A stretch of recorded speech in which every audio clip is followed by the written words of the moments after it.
What's up? It's rare that we have these two together, but after this big news that dropped on Monday, we have to talk about it.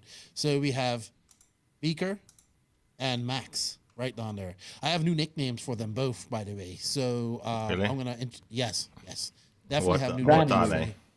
Excuse me. Brand new nicknames. Yes, brand new nicknames for you two. Okay, that's the Brand new reveal nicknames. now today. Yeah, we're gonna have a reveal today as well. But before we do all of that, we gotta Yeah, but drop reveal this. of the nicknames. Yes, we're going to reveal the nicknames very shortly. Why must you interrupt me every time I'm trying to do something? Just roll the intro. Yeah, let's roll this intro. We're only going to When roll are it you 2 more changing your times. intro, by the way? Because it sucks if you listen to the podcast, you just hear the noise from engines and you don't know what the fuck's going on. So it really sucks. Audio. As audio, your intro is terrible, Keenan. Don't Yeah. worry. We're going to change that. Don't worry, dude. Okay, No, yeah. it's under We're- control, is it? You know what? It You have is to. under We're waiting control. on you too for some stuff. So you know what? Enough about this. We got a lot to talk about. Just roll the Okay. intro, dude. Roll this intro.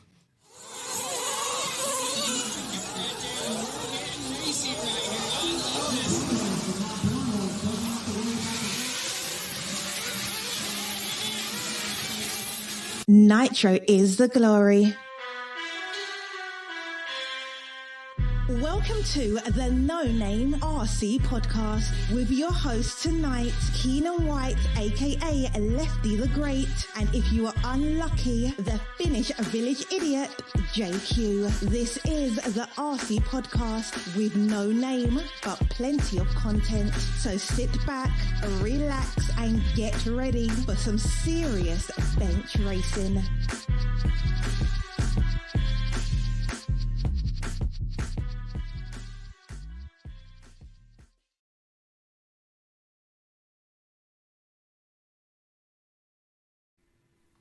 Yes, indeed. Nitro is the glory, but E-Buggy pays the bills. What's going on, everybody? Welcome to episode number 158 of the No Name RC podcast. I'm your host, Keenan White, a.k.a. Lefty the Great. To my virtual right over there is Darth Beaker, and down below is Arrogant Max. So, what's up, roll the guys? name. Welcome I to the thought I had a new podcast. one. You do. It's going to thought I be had a new revealed one. later. Oh, It's going to be okay, revealed okay. later. I can't wait. So, I know it's crazy. But anyway, guys, a big bombshell was dropped this week. We're going to talk about that, and we have probably another bombshell to talk about as well on this podcast. But before we do that, I have to, say thank you to everybody. I want to shout out and say thank you to all of the NNRC squad from around the world. Without you guys, none of this was possible. And of course, Joseph is here with his loud mouse. Let me mute him right now. And I want to thank all you guys for the support. It's been awesome. We're at the end of the year. We're having a Christmas show for you guys this week. I think we're going to do it at 3:30 p.m., 4 o'clock p.m. EST on Friday. So mark your calendars and set your alarms because we're going to be doing a giveaways for you guys on that day. Also, I love would the like to time say, frame. yeah, we're working with this guy. When you're working with that guy, it's always a half Okay, hour, yeah, that's true. bumper you have to give yourself. I thought Dominicans were better at keeping time, but this guy right here, anyway, so with that said, remember that 17th of December, sometime between 3:30 p.m. EST and 4 p.m. EST, we will start. No, not 3:30. Sorry, I'm got that confused too. Yeah, it's 3:30 and 4 p.m. EST. We will start this, and I hope you guys join us. We have a lot of cool things to give away, and it's our way to give back to you guys. Also, I want to shout out to the patrons of the podcast. We can't do it, or I can't do it without you guys. Thank you for all of your support. We will have a special Patreon Christmas show for you guys as well after that, with some giveaways just for you guys. So with all that said, thank you. Also, we can't do this without sponsors. And if you're a company that's interested in sponsoring the podcast next year, we've got some cool things coming up. Hit us up. We got tiers for everybody, and we are looking to do some big things next year. But right now, I'd like to say thank you and shout out to Mayako. Of course, we got a lot to talk about with Mayako today. Beach RC, High Tech RC, TNR Fuels, Techno RC, Lugs Racing Tires, Invisible Speed, JQSM, Sun City RC Raceway. Probably the last time we're going to hear that because they're closing, unfortunately. Papa Willie's Traction Tonic, Donathan RC, JTP RC, House of RC, RCGP, and I also want to shout out to my boy Eddie Fikes and his awesome Uncle Eddie's all-purpose seasoning. Get you guys some of that. I just ordered another bottle. And before we go on any further, guys, I have to. We have a few things I want to shout out. I want to shout out and say happy birthday to Chris Nelson. It's his birthday today as we're recording this. And I have to say, happy birthday to him. I'm glad for his support of the podcast, and happy birthday to you. And I have to say a few RIPs. We've lost some people in the RC community. A couple of weeks ago, we lost Daryl Lane. I don't know him personally, but somebody brought it to my attention. He was an old school hobbyist. They had a company called A&L Products. I don't know too much about it, but he passed away. Caleb Hamby, who Joseph and I both got to meet at the Southern Nationals. He was one of the guys who used to build the Southern Nationals track and all that stuff. Nice man, nice gentleman. He passed away this past weekend, so our condolences go to his family, and he's got young children as well. And I never got to meet him, but I talked to him many times on Facebook as another person from the Southeast. And, I know a lot of people in the Southeast region of RC, but our condolences go out to Chris Cash. Chris Cash, he passed away, and to his family. So rest in peace to all of these, our RC family. We may not agree on everything, but we're all RC family at the end of the day. And I think there's a couple fundraisers and stuff going on for Caleb. And we'll see. And anything that I find, I will put into the podcast. So with that said, everybody, let's go talk, because we got a few things to talk about today. And I'll unmute Beaker Son over here. And so hey, I don't know what to say. Like, it's been a busy last couple of days for me. It's been a real busy couple months for you, Joseph. Max, you're super busy with school. But wow. I mean, what can we say? We're gonna talk about the whole Ronnefalk to Mayako move. Yeah. But I mean, Yeah. So actually, by the time this is coming out, people have probably seen that I have left Team Associated. And my contract was due at the end of the year. I decided not to resign with them. And instead, I'll be joining Mayako. woohoo! All right, I knew this was coming. Yeah. I knew this This was would have coming. been so much better if you didn't know. But then, I told you I was thinking Max about got it, drunk then and you- told Lefty. Okay, let's be No. honest about it. No, It no, was no, supposed no. to be a secret. No.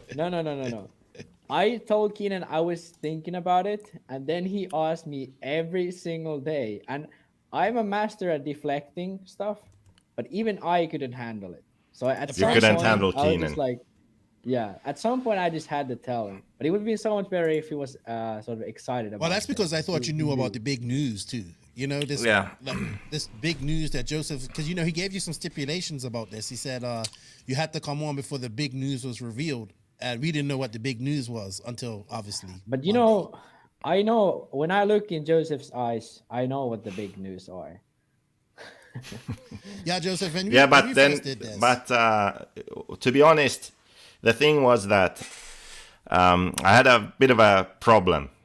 It's a bit of a mental problem, to be honest. But you have a mental problem? yeah, but this is a different one. So we all knew that Max was coming back one day. Okay, we all knew that, but it had to be done in the right way. Okay, that's just it. We all know the situation. Max lost his virginity to JQ Racing, and then he became curious at some point. So he needed to, sleep around a bit and check out some other cars. And then after he's done that, he will just come back. I mean, we know that was a given. But this was the problem now. So now we were about to sign David Ronnefalk, right? Best driver in the world. Who wouldn't want to come back at that point? So just to be clear, I needed Max to make a decision before he knew. Does that make sense? Because but I just then don't know what that then hold I on, knew hold on, then hold I on. would wait. What? What is that noise? It's coming from you. My computer fan, maybe? Yeah. Let me see. completely fine. Can you shut that computer fan off, please? 'Cause No, that thing it is just- it just extraordinary starts. loud. on its own. What So is it, anyway, like some hurricane let me hitting type of finish rain the or story. So my point was that Max needed to make a decision before he knew about Ronnefalk. Mainly because then I would know that he's coming back for the right reasons. Because who wouldn't want to come back after the news, right? So that's why I said, look, if you're thinking about coming back at some point, now is your last chance. I need a reply. I can't remember how long I said he has to make a decision. And then he decided that he would basically come back, so join Mayako. And that was before he knew about Ronnefalk, I'm sure. Oh, Right? yeah. So that was really my thinking behind it. Like, I needed to know that he's coming back because he believes that this can be a good opportunity, that the car will be good, that he can also find a future other than racing through Mayako, right? And not come back because, oh, well, Ronnefalk's running it and this and that, and, you know, the kind of thinking that, your typical RC poser would have. Yeah. You But know? you should know that So I'm not that a was fanboy important. at this point. You know, Yeah, the I know, but prodigal it's son still has it's still important Oh, yeah. to be sure of that situation. Oh, yeah. So. well, Yeah. it's like, the prodigal son has returned. He's been out, That's he's right. sown his wild oats, and now he returns to the fold. It's That's like, right. in the Star Wars world, you guys are like Sith Lord and apprentice. The two Sith, there's always only two Sith. So now we have Darth Beaker, and now we should, now That's the we new have nickname. Darth Maximus. You know what I mean? Okay. It's like you went to the light side when you went to AE for a little while, and you saw like, yeah, the light side is fun, but I really like messing around with the dark side, And now so you're back. But I'm super pumped because we kind of, honestly, like, we didn't speak for like a year, I think, after you left, and I wish JQ would shut that fan up. There we go. I shut it up for him. I muted you. Yeah, I muted you. Mhm. When you shut your fan up, I'll bring you back on. So, just to say, like, yeah, I was upset when you left. I didn't want you to leave, and I know Joseph was upset too. But over this last year, you've been such an asset to the podcast. We've had fun. It's like old times, and for me, I'm just happy to have you back in the fold, man. It's like, yeah, let's go. 2022 is Yeah. coming. Let's rock this shit. Yeah. I mean, yeah, to me, having these 2 years with AE was actually really good because for the first time I actually had to do everything on my own. Like, I did have to get all the sponsors or whatever I did on my own. Obviously COVID kind of messed everything up a bit. Uh, but yeah, I was doing my own thing, and even though I obviously was in contact with Associated and actually had surprisingly kind of a lot of input with the team, more than I expected. Uh, Still, yeah, I was sort of on my own, testing on my own, uh, sort of doing my thing for a bit, which felt good. And for sure, sort of, it, it, it made me sort of think about other things in RC, such as my YouTube channel. Obviously, it's not like a huge thing, but I mean, to me the most important part was actually just making the videos and like doing the stuff, not so much what resulted from it or how much people enjoyed. Obviously there's quite a lot of views on it. I still get more subscribers every day even though I haven't posted in almost half a year. uh so people clearly enjoy it and I'm happy about it. I think all of that sort of fits together. Sort of, I think I needed sort of these few years to sort of realize what I wanted in RC, because I don't know if I've said this before, but at the time I left JQ initially, it was a decision of do I quit RC altogether or should I keep racing and try something else, or what do I want to do? Because I knew Mayako wasn't going to be a thing for a while. I knew something new was coming already at that time.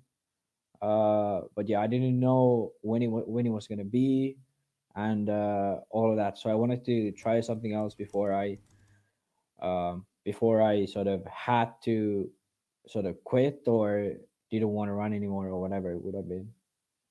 So, Yeah, and I think you coming back on the podcast has rejuvenated a lot of things. You remember how much fun we used to have together, and yeah, it's just yeah. great to have you back, man. You know, a lot of people Oh, were yeah. disappointed when you left. You know, you had a lot of fans, and I'm Mhm. just happy that you're here. And I know that this guy right there, your Darth Sith Lord over there, Darth Beakerson.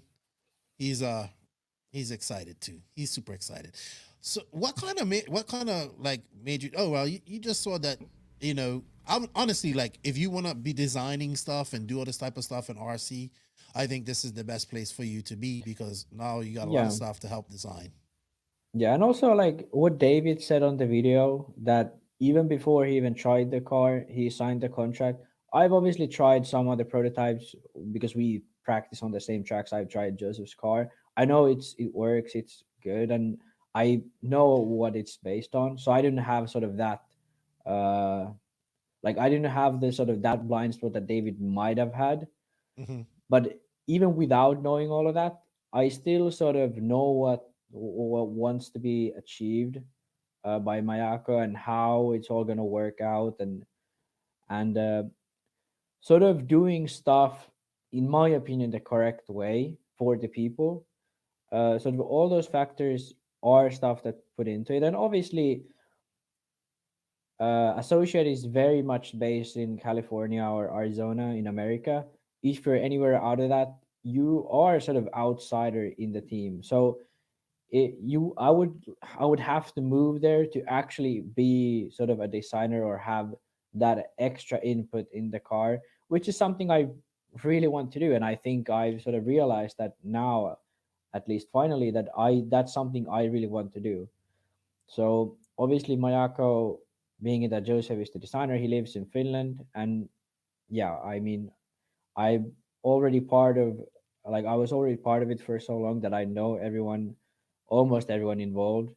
That it's yeah, just so many more opportunities in that sense. So that's sort of the main reason I thought about it. And also now being in school, it sort of had me sort of thinking on, hey, like what do I want to do with RC, what is it going to be in the future, and like because I obviously I like racing and I will be racing for sure, but the thing is that I like other stuff in RC too. I don't like RC just for the racing, and Hmm. yeah, that's sort of the main reason why I decided not to continue with associate and return back to Mayako. Well, I'm happy to Or have you back. How about you, Joseph? You happy to have your protege back? You can't call him Yeah. apprentice.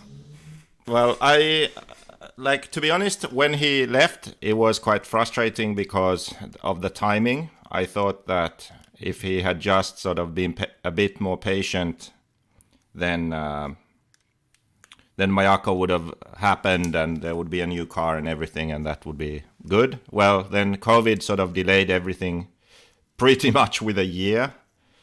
So, it would have been a long wait anyway. And then at some point, like maybe a year ago or something, I can't remember. At some point, I just realized, like, actually, it's good that he left, because now he will gain some experience that he wouldn't have otherwise.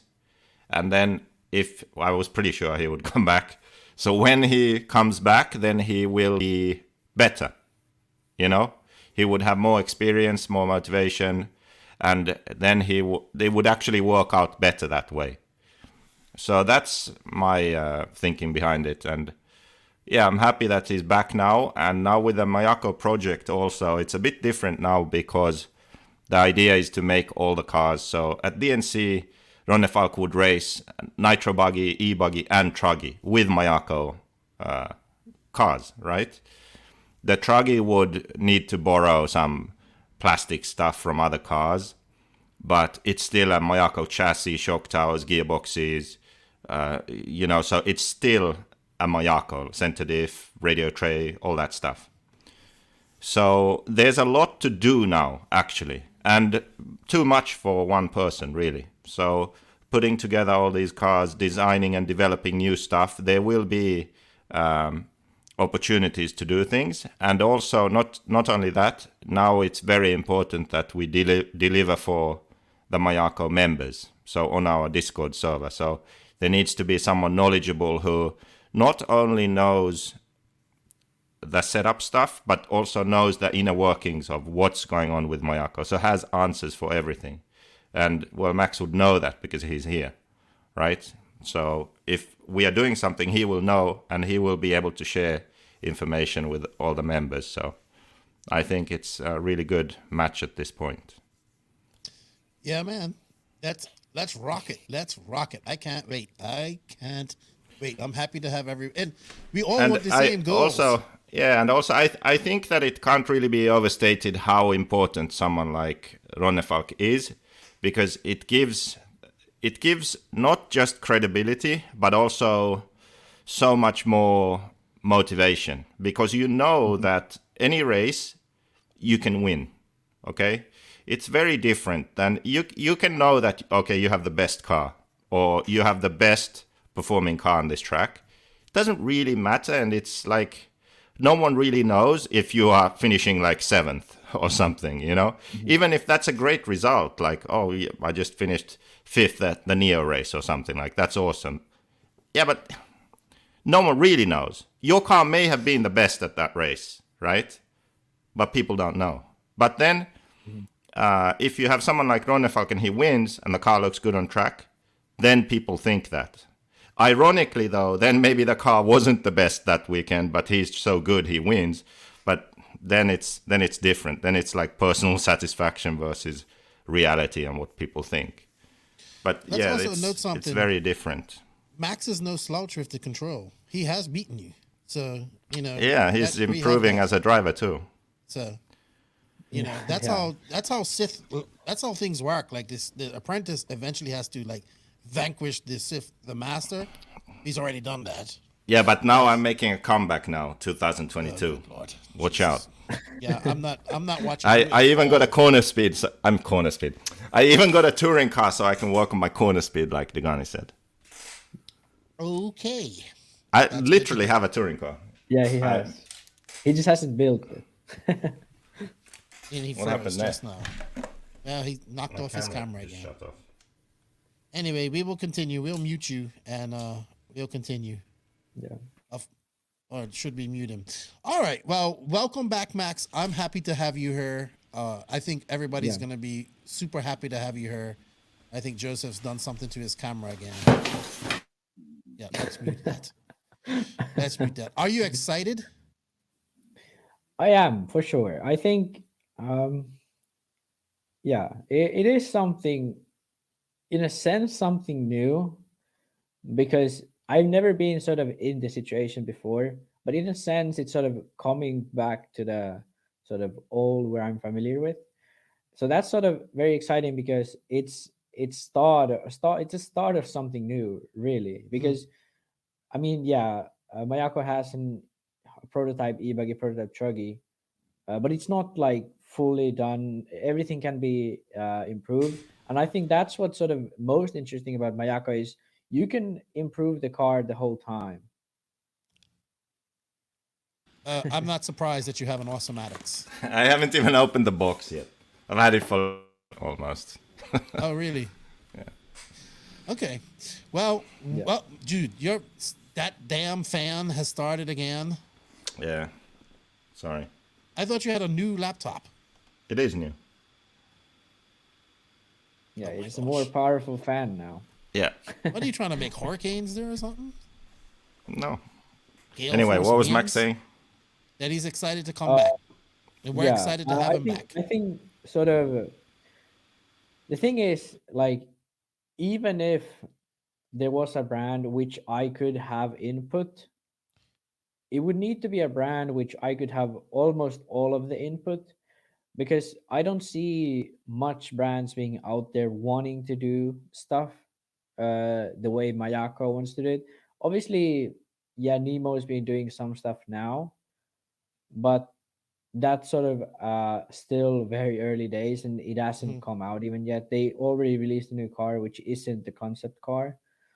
So the sort of attitude is very different with Mayako, and I think that's something that is inspiring, and also something that it builds a lot of motivation for sure. It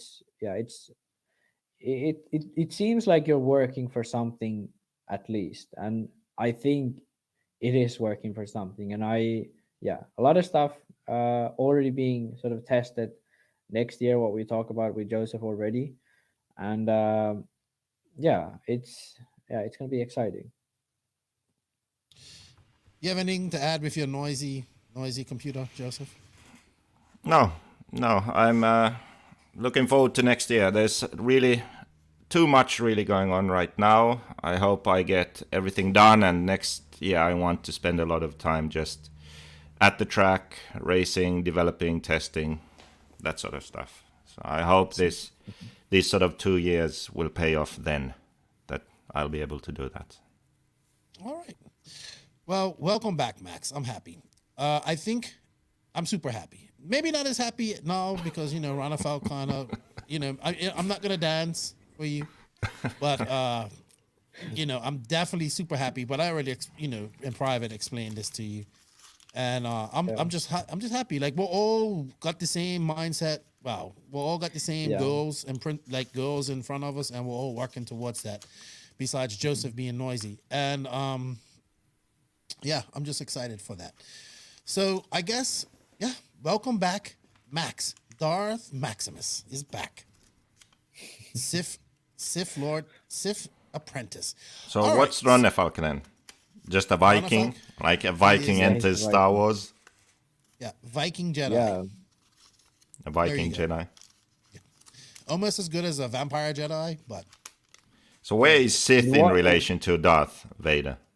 hey, he is a Sith. They're the bad guys. Oh, Yeah, Well, but then, I'm can one be of the then bad guys. Ronnefalk can't be a Jedi then, right? yes, he can. How What's are we Adrian on different Bertine? sides? Yoda? Adrian is like a perfect Yoda, actually. He's a bit Yeah. short, and that's good. And he I don't speaks think we should be calling French. Adrian I mean, Bertine Yoda. English with a French accent. It's perfect. He might talk He's like that Yoda. a little bit. No, we're He's not calling Yoda. Adrian Bertine Yoda. Not calling Why? Adrian Bertine Yoda. Who is Yoda then? Yoda is, I don't know. We Well, don't who have would to have Adrian Yoda. be if not Yoda? Yeah. There's other Jedi out there besides Yoda. But how are we on the different sides though?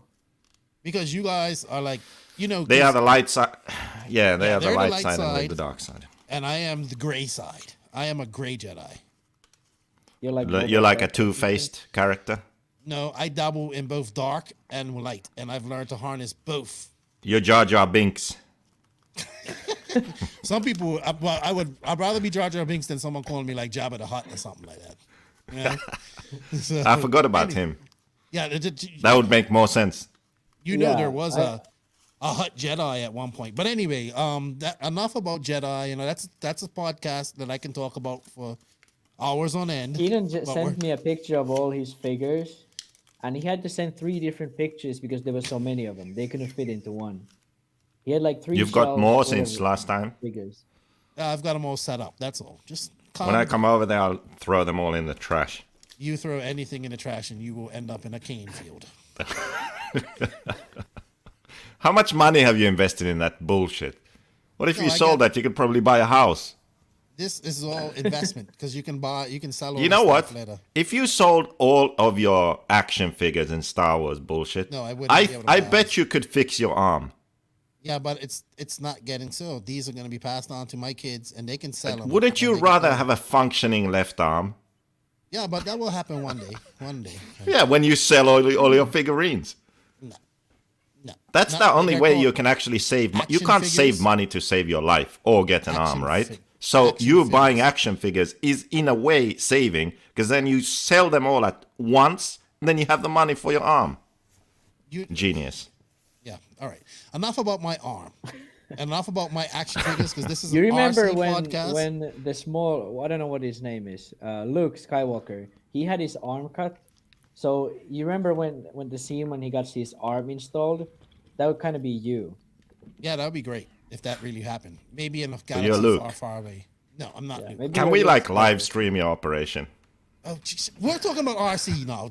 See, this is why I can't have you two together, because we just go off on so many different things, and then it ends up just you guys ganging up on me, and I can defend myself, but come on, let's go. Moving on. We're definitely doing this next year. Getting you an arm. Maybe we can just go chop one off a dead body or something. Like, hey, you're almost dead. Here you go. You just need, what do you need, really? Some nerves? They would take a nerve out of my leg. They take a nerve out of my leg, and then they put it up her, and then it's supposed to regenerate or something like that. Then you'd walk with a limp? No, because you have enough nerves in your legs. You can spare one or two. Yeah. Really? Unlike you cannot spare any brain cells. So, you know what I mean? So, anyway, we have a lot to talk about. We're just talking a lot of random crap right now. Okay. Hey, all right. So are we done yet? You went through the nicknames already? What was it? You are now Darth Maximus, Darth, and this is Darth Beakerson. Beakerson. Yeah. Okay.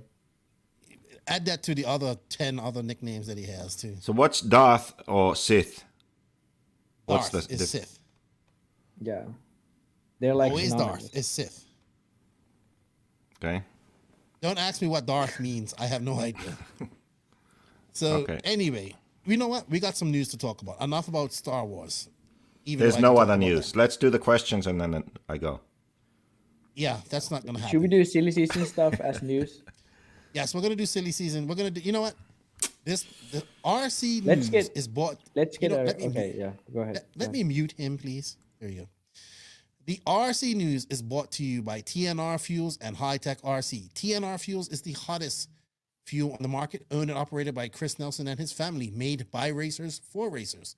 TNR Fuels is currently available throughout the USA. For more information to support the company or purchase some fuel, visit them at www.tnrfuels.com or contact Chris Nelson directly at chris@tnrfuels, or you can find them on Facebook or find their page on House of RC.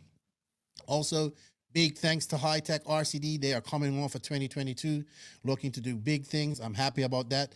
But High Tech RCD is a leader in RC systems, delivering the highest performance and reliability, supported by a dedicated customer service personnel. The HSBC 9381TH servers have efficient brushless motors, titanium gears, low consumption, constant output, and a metal case. They also regenerate power back into your battery. The RDX2 Pro charger, which I own and operate, can charge 2 packs at a time. You can charge 2 4-cell packs in 45 minutes and provide power for your engine heating, phone charging, and tire warming needs. Trust in High Tech, your servo charger headquarters. Visit them at hightechrcd.com, where to buy, to find your nearest retailer. All right, so I guess we might as well just, address the elephant sitting in the room here. So as we're recording this, the news has dropped. Joseph, congratulations on signing the Viking. We did it in a original type of way. I'm happy that I got to break the news for the podcast, with the podcast first. Catch my real reaction that's turned into a GIF now, apparently. It has? That's good. Yeah, it's worth it, then. The funny thing before that, I was actually just telling you, it's going to suck.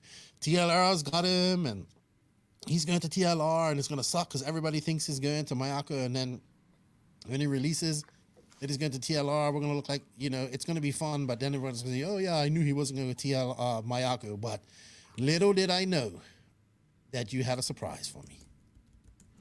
Yeah, man. So, that was the plan. Yeah, man. I'm to so get your excited. authentic reaction. Yeah, it was good. I think everybody that tuned in, they liked it, they enjoyed it. Max was like already secure that you had done it. He's like, I saw it in the eyes, but I don't know. When I visited him, like there's no way. Like, he put me on the spot, and I'm a really bad liar. Yeah. Like in person, put me on the spot. What the fuck am I supposed to do? Was you working on his cars or something when he came over there? No, I hid them in the yeah. other room. Luckily, like I have some of his stuff here, so like his painted body and stuff. So that would have been a bit of a giveaway, I would say. So now that the news is out, Joseph, how do you feel about it? honestly, I think that I'm too busy to really think about it. I think that it will sink in when we are at a race. That's my theory, because I don't really feel anything special, to be honest. Like maybe in short moments, it's like, oh, that's cool. But there's just so much right now going on that I think it will sink in when we are at a race. And I'm like looking at the car and I'm like, fuck, that's David driving it. What the hell?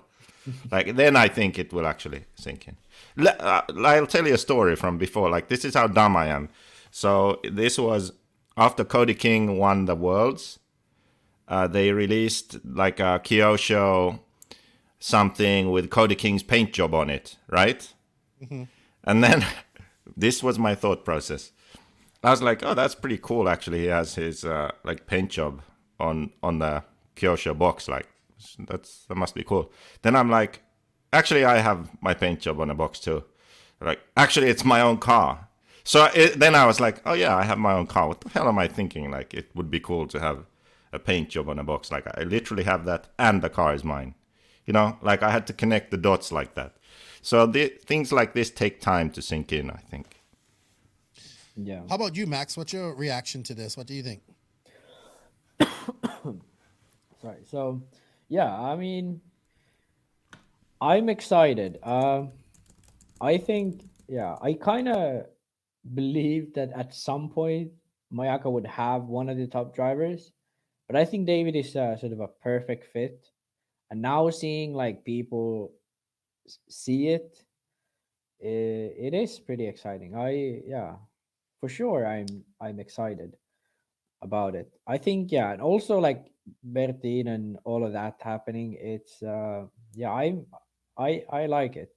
It's hard to like, as Joseph said, I don't like feel anything about it because I haven't seen him drive it.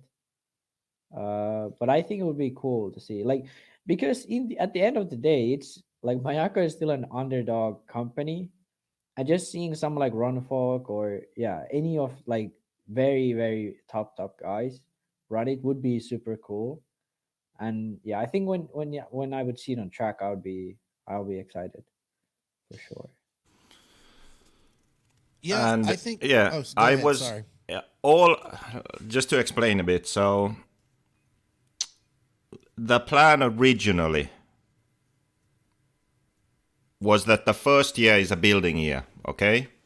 The first year is a building year for Mayako, but we have a driver that is better than me, okay? That was the goal. So someone we can get that's better than me or most likely would beat me at most of the races. That's what we were trying to get, right? And then for the second year, try to get the best we can possibly get. That was the idea. And then it just so happened that as I was kind of trying to prepare for 2023, this sort of almost fell in our lap. Like, okay, we have this opportunity. We're going to have to take it. Like, this doesn't happen every day. We have to do whatever we can to make this happen. And that's what we did then. So that's maybe also why it hasn't sunk in fully, because it wasn't the plan. It happened 1 year sooner than it was supposed to. It's possible to do now, but it's there's more unknowns. Let's put it that way. Oh yeah, for sure. A lot of pressure on now too. A lot of pressure.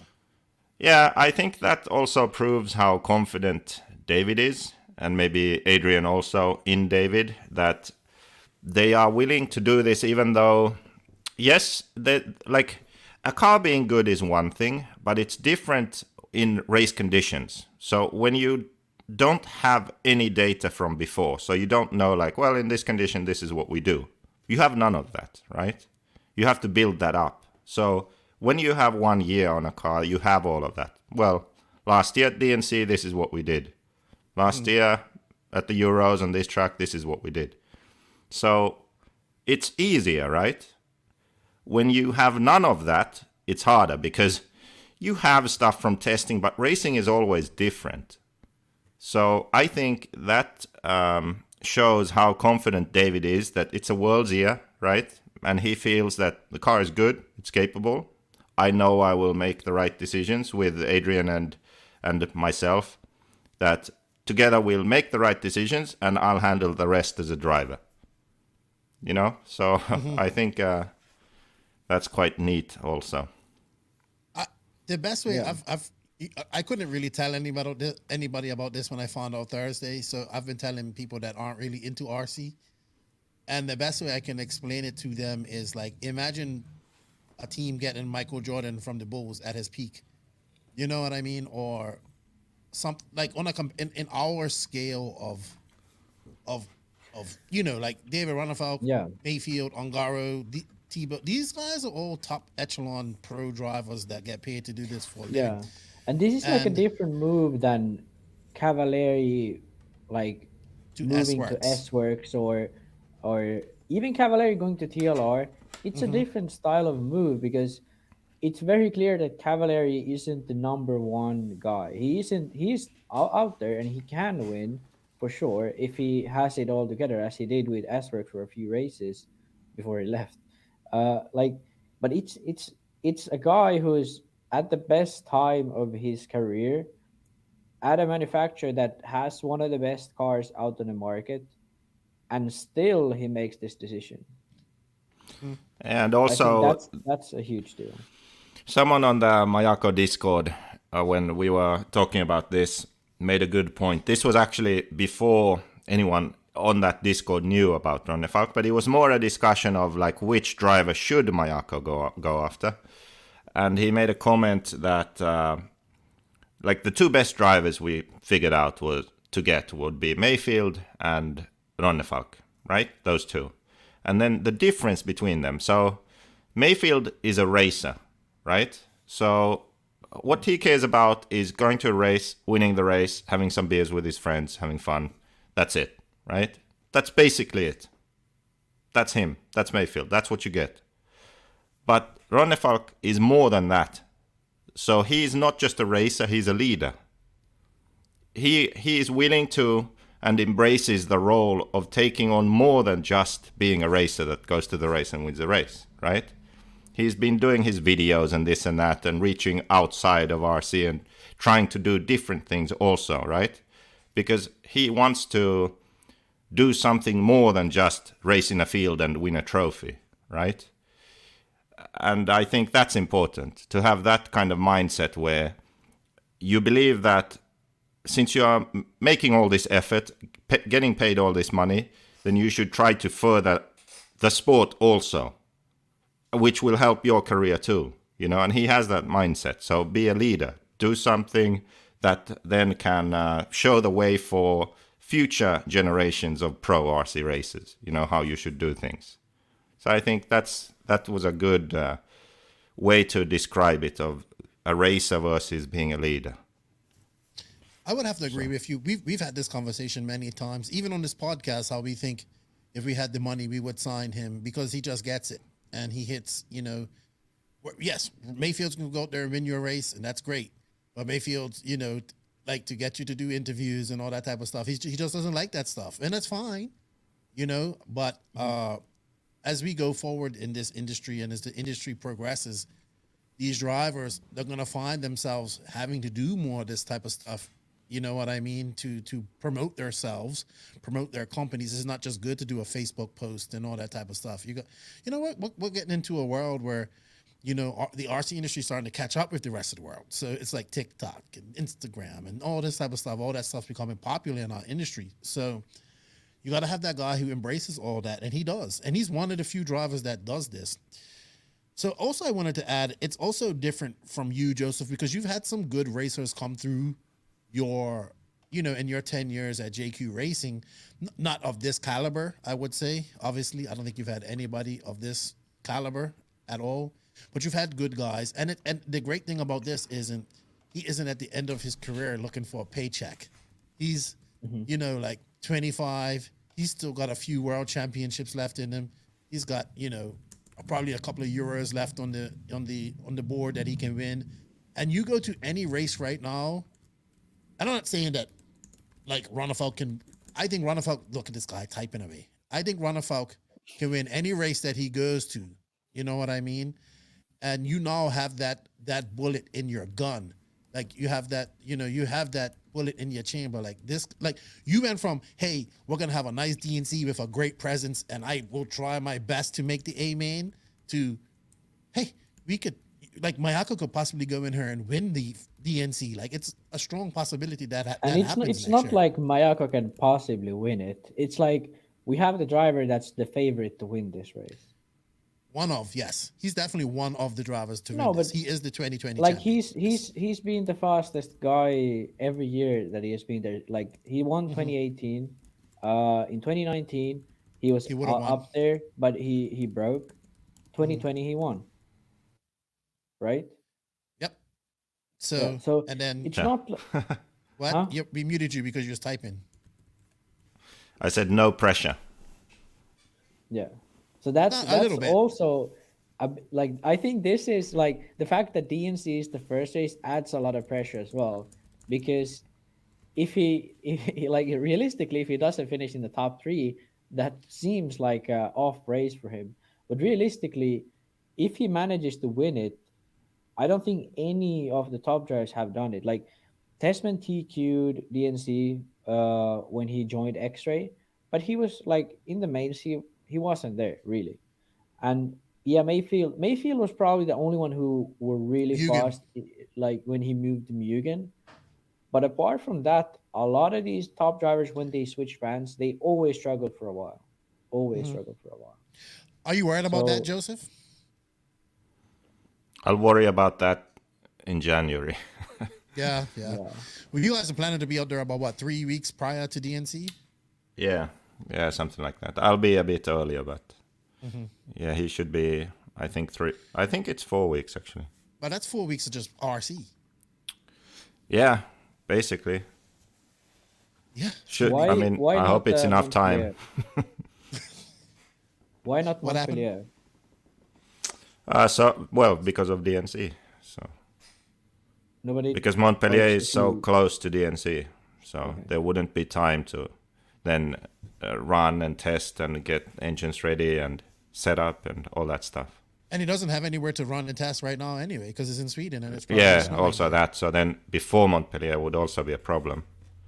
Just how to prepare for that race California. We gotta next go. year. I mean, Going. 2023. Back. Well, I think it melted the internet pretty good. I guess people didn't really expect it when they released the podcast, which was pretty cool because we kind of decided we was trying to figure out how to do that. So when that did drop, people were a little bit confused. Like, we didn't want to leave no spoilers or nothing. We just like, hey, just watch the podcast, watch that review. And we kind of wanted people to get the same reaction that I got, like, Yeah, So- as many as possible. I mean, the people who initially found it, many of them probably had that reaction. So that was good. That's kind of the idea. And then afterwards, it was posted already so much that Mayako released a release image of a David switching, and then the next day, video, and then the following day, car pictures. So Good a stuff. 3-day release in a way. Yeah, man, I love it. I'm just so happy. I haven't stopped smiling since then. Even I told you, Joseph, I'm still smiling. So I'm super happy. Well done. Well freaking done. Oh, Sith Lord. All right. So anything else you want to add about the Viking and before we go on? No, No, All right. I think I we're don't good. think so. All right. So do we want to touch on ETS real quick? It was a good race. The Viking was there. I think he finished 6th or something like that. Bruno Yeah, Coelho won. somewhere in there. Reinhardt No. Yeah. Was Reinhardt was actually third. Michele Manso was who's second. that He kid? won the first. Max? Some Swiss guy. He's I think he's Italian, maybe Swiss. Don't know, but it's an I think he Italian was name Swiss. for sure. Okay. But yeah, he's an automatics driver. He started third. I've to be honest, the first time I've heard of him, touring has been kind of on the off since COVID started. So before COVID, yeah, I'm pretty sure I hadn't heard of him, and if I had, he probably was somewhere low in the A or in the B main at the ETS races. So yeah, a really good outing for him. He was clearly a bit behind the pace of the top 2. Mark was the fastest guy out there. But Bruno had the pole, and he was pretty good. It seemed like Mark's car steered a lot better. All of the sort of slow speed section, he was a lot faster. And the second, if you haven't watched any of the A mains, watch the second one. That's the most entertaining one. He was, let's say, from the first minute to the like the last lap, he was just battling between these two guys. So I, it was great. Yeah, I have to what? go watch him. Yeah. So after that second main, even though Bruno won, they was really mad at Mark, and his mechanic was over there yelling at Mark and stuff because Mark was pressuring Bruno so much. Like they were literally, I don't even know how close they were in those corners. Like they weren't that many times that they touched, but they were. Yeah, It was they just. touched once where nothing happened, and once where Mark sort of spun out. That's like it Yeah. wasn't like But Mark it was was like you touching it a could lot. probably not even fit a piece of paper between the cars. That's what it seemed like, Yeah, in some of the yeah, hairpins. They didn't touch, but it was so close, like practically yeah, they were touching, right? So then the thing was like being that aggressive, the risk for touching the body just a bit and Bruno getting the body tucked into the rear wheel, so that the car sort of gets stuck with that body tuck. That's an such a big risk. Like Mark shouldn't be that aggressive.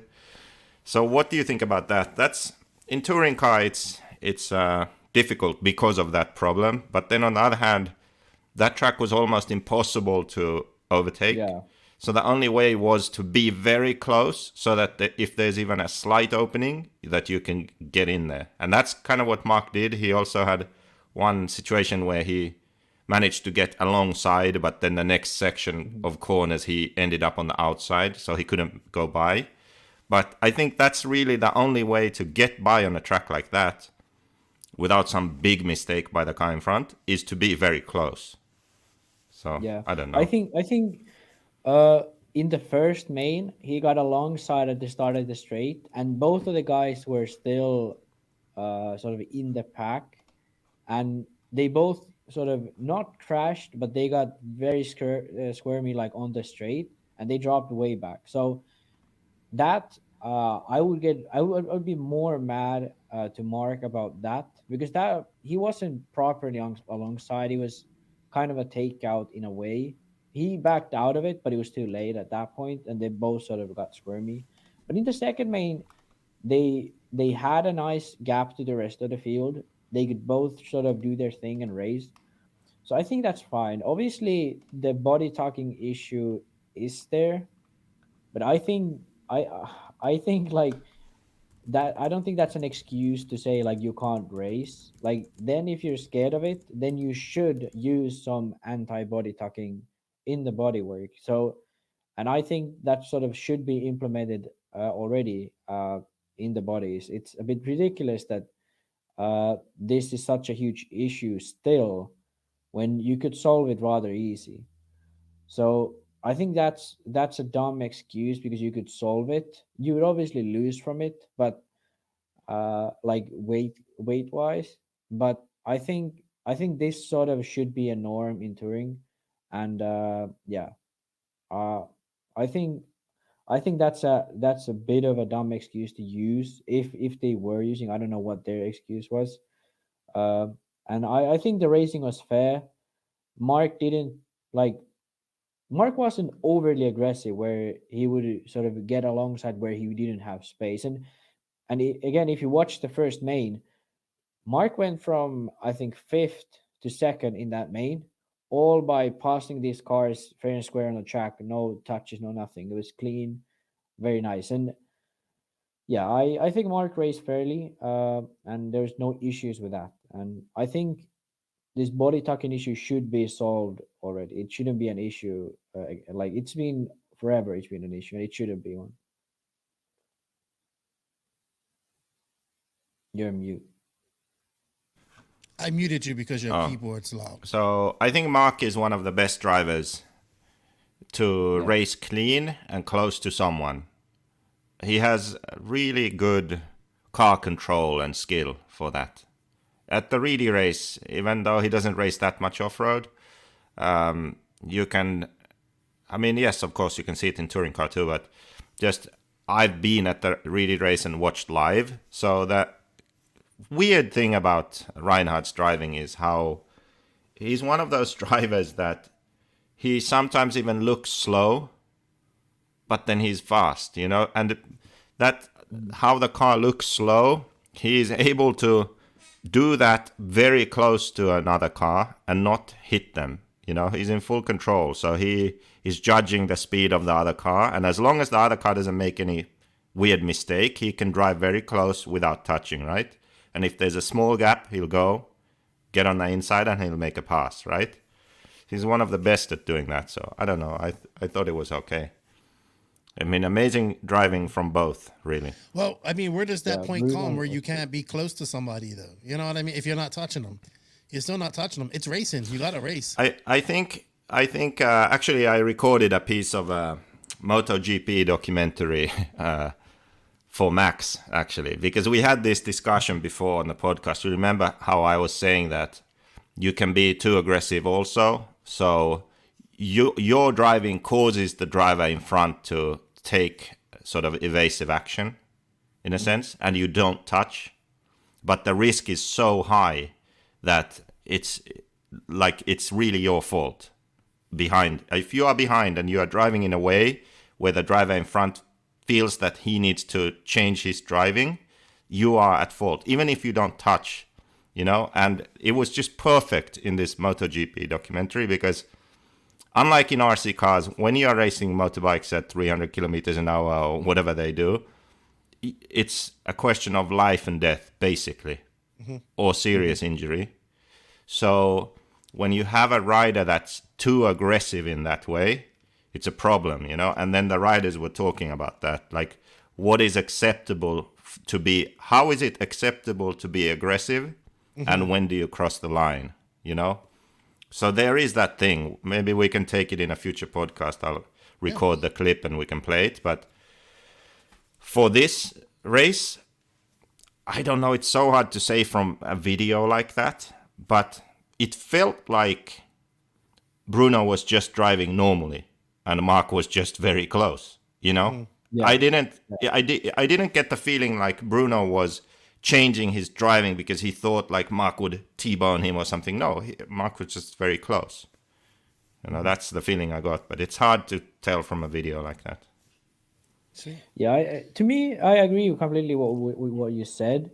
I think though also there is a space and a time for driving in that aggressive manner. Obviously, in MotoGP, especially, there is that safety factor as well. And I think what you said, like obviously this discussion when we last time had on the podcast was about Barufalo.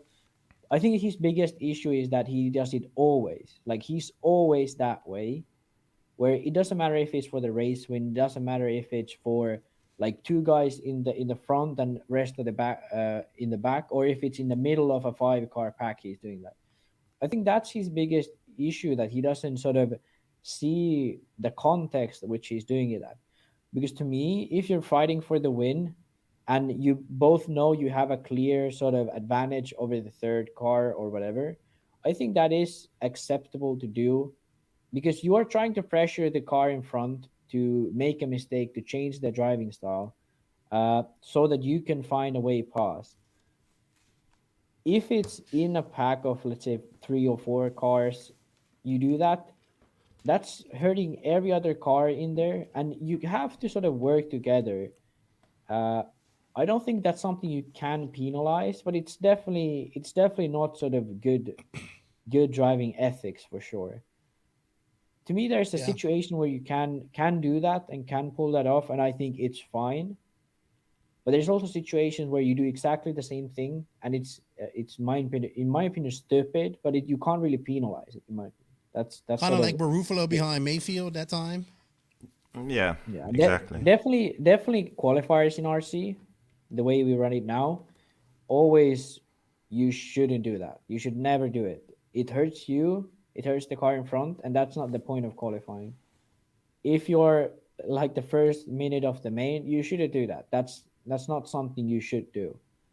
Uh, Last lap, like last 2 minutes, if there's only you in the car in front, like in the same sort of pack, and the rest of our far back, I think it's fine. But even if you have a slight touch on the car in front, it already becomes like that's not okay anymore.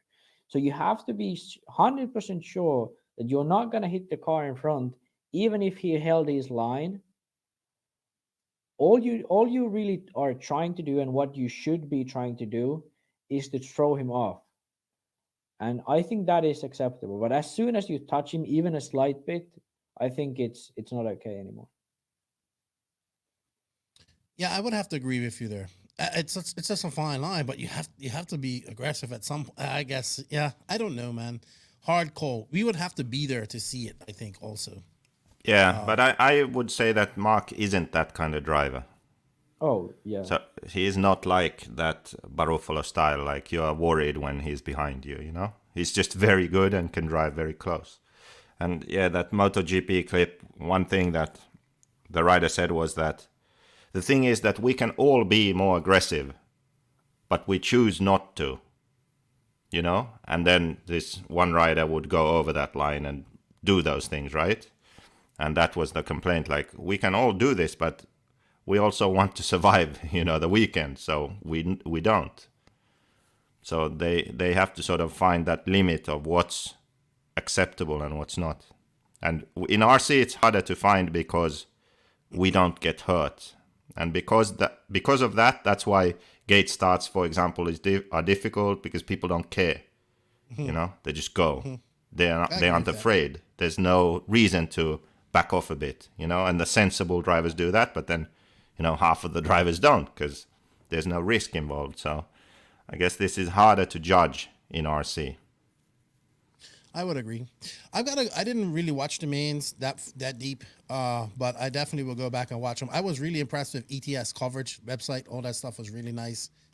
Each run broken down, each qualifier, everything was great. So definitely we need some of that type of coverage over on the off-road side of things and on, for Nitro. So really good. Anything else you guys want to add? What about the Vikings performance? 6th or 7th?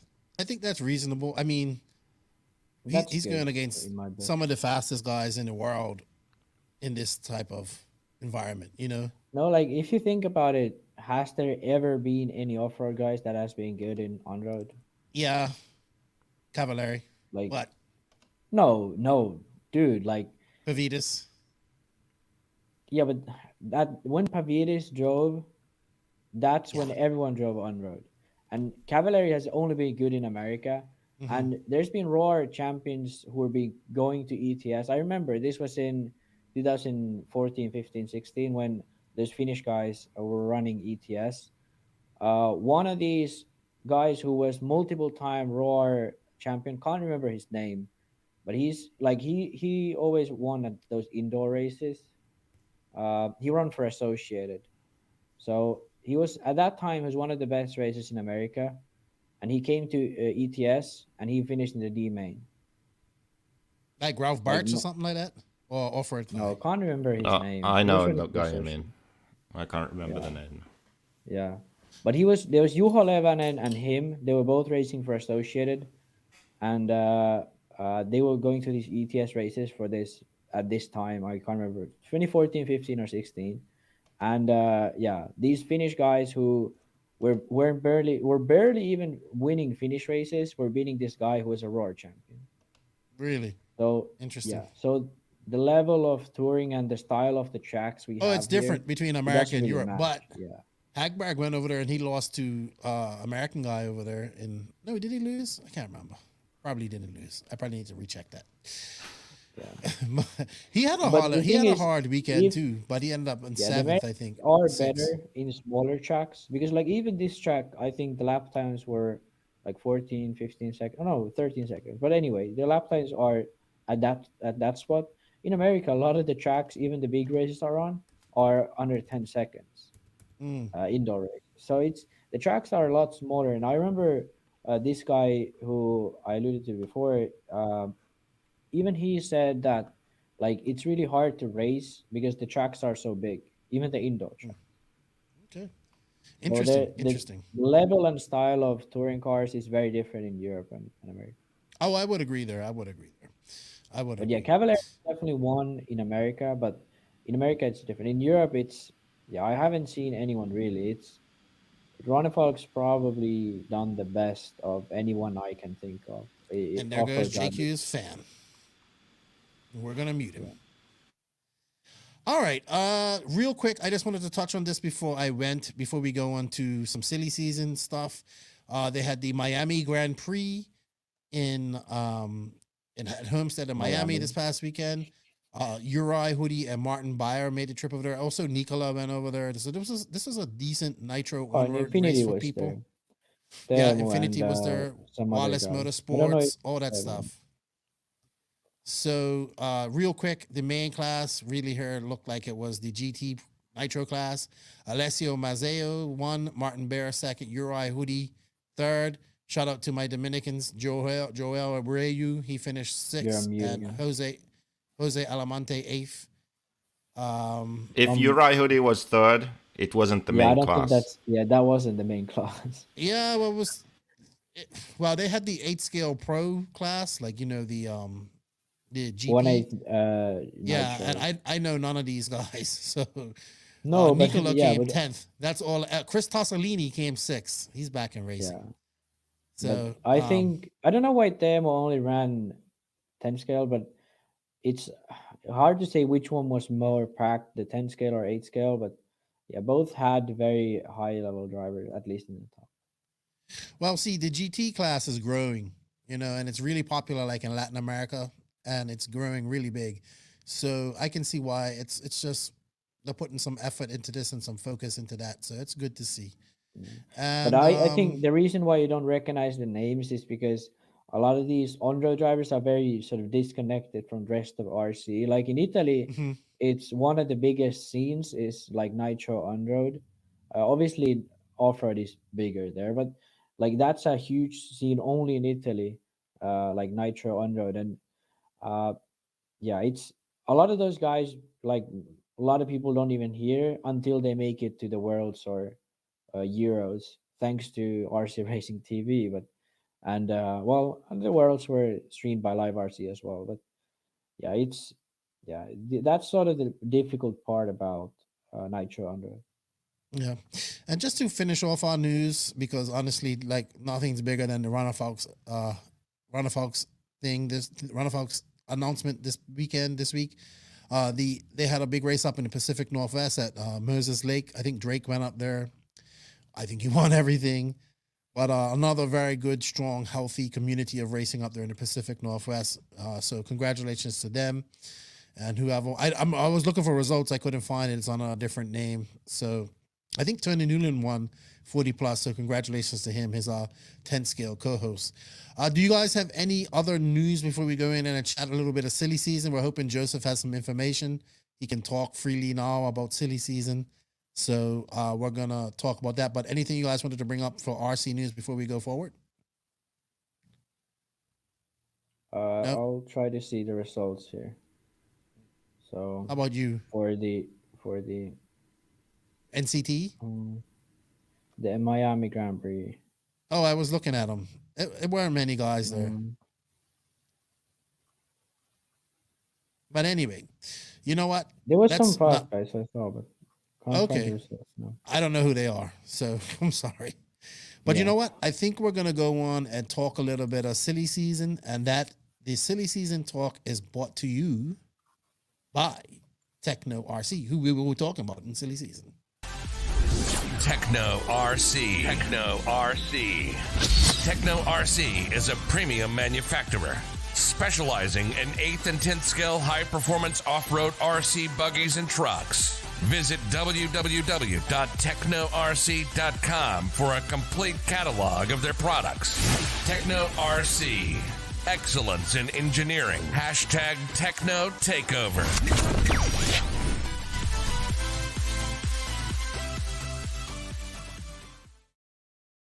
thank you to Techno RC for their continued support of the podcast, and they've sent some gifts to give away this weekend coming. So thank you to them.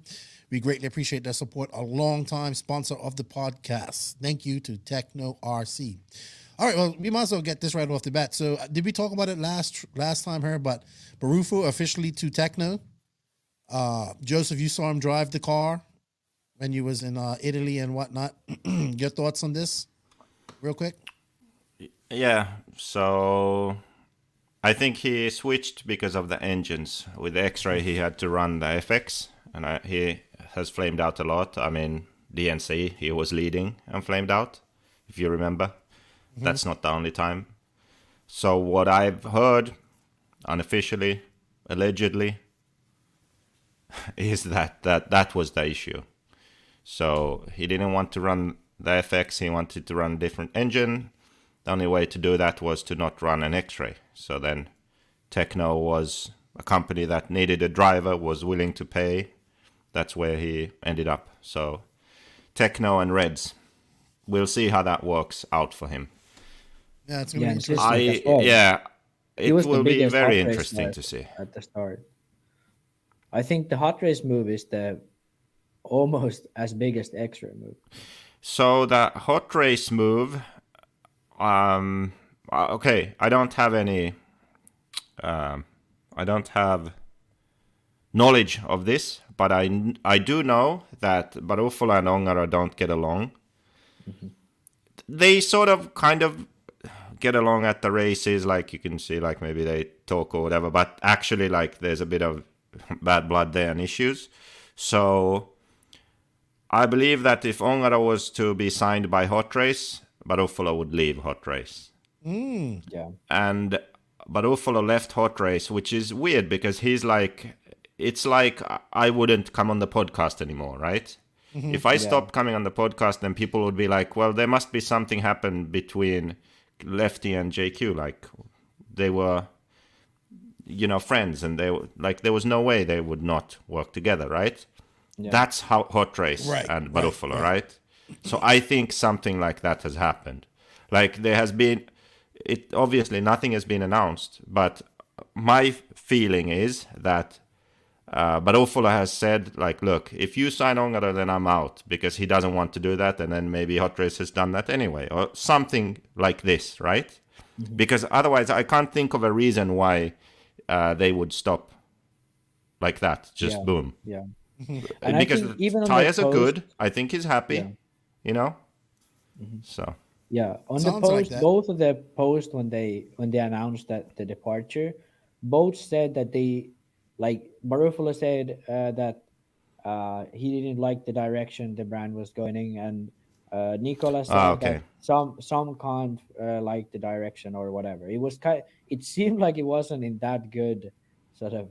Okay, then maybe that's it. And the reason why I said that was that when I was in Italy for the race, then there were some people saying like, oh, Ongaro was running some different tires from AKA. So apparently he was testing different tires. He did end up racing with AKAs, but apparently he had different tires that he was running and testing, Mm-hmm. So maybe there's something to that rumor then. Let's be honest, to me, it's a bit ridiculous that he would continue running AKA because Horizon bought them.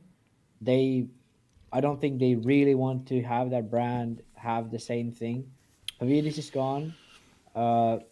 It's sort of, to me, there's like, obviously there's some French presence with AKA. I think Savoia runs AKA. But apart from that, he's kind of alone with AKA. So, and also the fact that Hot Race is the biggest brand and they don't have a huge driver like Ongaro. They have Robert, but he's sort of on the sidelines compared to Ongaro, in my opinion. So I think him being Italian, I think it should be a no-brainer that he would be running Hot Race. Obviously, I think Ongaro really likes AK and has liked AKA, so that's why he has stayed and not switched to Hot Race. But I don't really know. He's got that program down pack. See, yeah, that's what it is. Well, but But Ruffalo's also got he the switched it 3 up a hills bit. to He climb. switched to OS as well. Yeah, Yeah, but but Ruffalo has a lot of things to sort out. I think Reds is better than FX, for sure. mhm. But the car, the tires, like outside of like these very specific conditions, I don't know if they're really good enough. Yeah. Well, I wish him all the best. Let's see how he can do with the Techno, the seismic tires. The engine, he should be fine, like you said. So we shall see. Should we keep it Techno? Like we talked last week, Max, it looks like Seth Van Dalen staying. He went and raced at the Yeah. Hobbyplex this past weekend. It's kind of annoying where nothing is happening. I think like Mhm. January 1st, after that, there'll be a flood of news. So Mhm. I think people are waiting to the end of the year to announce the rest of it. Maybe this week there'll be more announcements. But yeah, to me, uh, as you said, Seth was building a new car. We've heard rumors that I'd say are sort of trustable and that the sources they've heard it from are sort of good sources, that Bornhorst is 100% out. Mhm. And to me that tells there's no reason to kick Seth out as well, because then you would only have Tebow and Jones. I don't think that's enough. I think they need more than those two. It's going to be interesting. Well, he did go to the Plex and race this weekend with his Techno car, I believe. Yeah. So Yeah. To me that tells I Seth think he is likes still in Techno and too. Bornhorst. I think he likes it there. I, And he yeah, likes the and car. to me he fits in the team pretty well, which is so weird that he's had all these issues that at least we talk about on the podcast, like the suspensions and all that stuff. So yeah, We shall see. I heard And, that Bornhorst was linked to HB at one point, but then after that, S-Works. yeah. Right So now, I think the he's same going people, to S-Works. yeah, right now the same people who I've heard, and also on the Discord as well. It's S-Works for Bornhorst. Yeah, I think he's just going to be the under of Heckert and Tim Lime. We'll see how that goes. I thought HB would have probably been a better move for him. But Yeah, me too. we'll see. Maybe S-Works is going to, well, S-Works probably paying more. But there's some budget freed up now with no David and Adrian to pay. So, And the thing is, like HP, it needs a driver really Well, badly. Like they have all I the hear faults. Jackson Brunson's going to be racing HB. Yeah, but okay. Yeah, but they need a Bornhorst or somebody of that that's level. like No, yeah, Bornhorst that's is like Brunson. No, Bornhorst makes mains No, and he he's does better. better. Brunson makes mains too. Yes, but not at DNC. Brunson doesn't fight for podiums at DNC. no, he doesn't. No. Yeah. So, Bornhorst what- does. Bornhorst does. At least in Chargers. I'm not getting into this. I'm not getting into this. I'm just saying. Calm down. But Bornhorst I has just to. think Like, he would have been better when fit you at watch, HB. Yeah. I'm not talking about a 5-car podium now, not some race time entertainment. Let's No, make no, it 5-car no, podium. but Joe Bornhorst has, with a Techno, fought for a podium at DNC. Yes. In the past, at least 3 More years. than we can say for that shucks. That average Joe. Someone behind you? Yeah, that way. I can't point my other finger that way. Joe still produces very average results, but he has his points where he can be up there, like a little bit of the May. He was Jackson very Brunson- consistent this year, though. You guys keep saying if you look at the Yeah, what he live RC done. his average Let's put it results this were- way. Me I'm personally. getting the mute. I'm getting the No, mute. don't mute me. I have No, a really I good wanna hear point, you. actually. I am in a win-win situation. You know why? Because if average Joe switches and is average or even less average, then it's a win for me. You know? That's already a win. If average Joe switches and is a bit better than average, then that makes Techno's car look bad. I cannot lose. It's a win-win. Regardless of what Bornhorst does after his switch, I win. I mean, it's awesome. You win nothing. You Yes, win I in your do. brain. Yeah, I win. I'm just winning at life. Just in your autistic It's like brain, he you sucks. He sucks. Oh, that's good. He does well. Oh, Techno car sucks. You know? You see what I mean? I just don't know why I even had you on this podcast now. I don't even know. I don't even know why. I wouldn't we put it talked as about it, harsh though. as Joseph put it, but that's definitely what the dynamic of this. Because I think- Joe has been running I Techno think- forever. If he does better, it looks bad for Techno. Especially it looks bad because it's not that Joe is definitely not leaving Techno. It's Techno kicking him out. So if he does good, it looks very bad for Techno for the car as well as them for kicking him out. And if he does bad, it looks very bad for him. So yeah, Joseph is right. So I do have something to say. We touched on it last week. Maybe this is the change that he needs. Though he goes from being to me, yeah. Yeah, he goes to Yeah. S-Works. He can be immediately the senior guy in America because Heckert's younger than him. I just Hecker gave probably- him some motivation. Yeah, that has no effect on him whatsoever. I bet And- you it But does. the thing though, to me, initially when he started having good results, he didn't look average at the start. He started looking average at some point. It was a development that happened. I don't know. Maybe after like, JQ came up because with that nickname for him. maybe, but there was Solidified like it. but there was a point where people actually said out loud, "Is Lutz the number one guy? Is Lutz going to be the number one guy in a year at Techno?" And then he always was. After that, he always was. Yeah, and he hasn't been racing that long either compared to the other guys. You Yeah, know, like, so I think I like think 2016 Bornhorst- or whenever, Yeah. it looked like, man, this guy's going to be, you know, like way more than he has become. You know, so I would say that there might be some just- potential there. You just can't give him a compliment, can you? I You just can't. did. He just You gave. just- He just gave. You said it in a twisted way that is not a compliment. No, I heard no, you. I heard didn't. you. No, I think like All right. Joseph is right. Like now, I think he needs this, and this is his time to prove that he can sort of shake that nickname off. Like, and I think this is the perfect chance for him. That's why I hoped HP because that would have been, in my opinion, a better fit. But if it is S-Works, C-Hub to C-Hub, Still- yeah, you know, yeah. we'll see. Do we want to talk? Okay, so let's touch on Ryan Lutz real quick because I don't know if he's staying WRC. I heard it's out. I heard he doesn't have a deal. I heard he might be working next year, like full time, like out of RC. He might do some part time stuff. I don't know what's going on with Lutz right now. He's still doing RC things. He might race it this weekend. Maybe he stays with WRC, which I would hope he stays with some. I hope he stays with some company. But I would think that HB would be a great fit for Lutz too. Why not?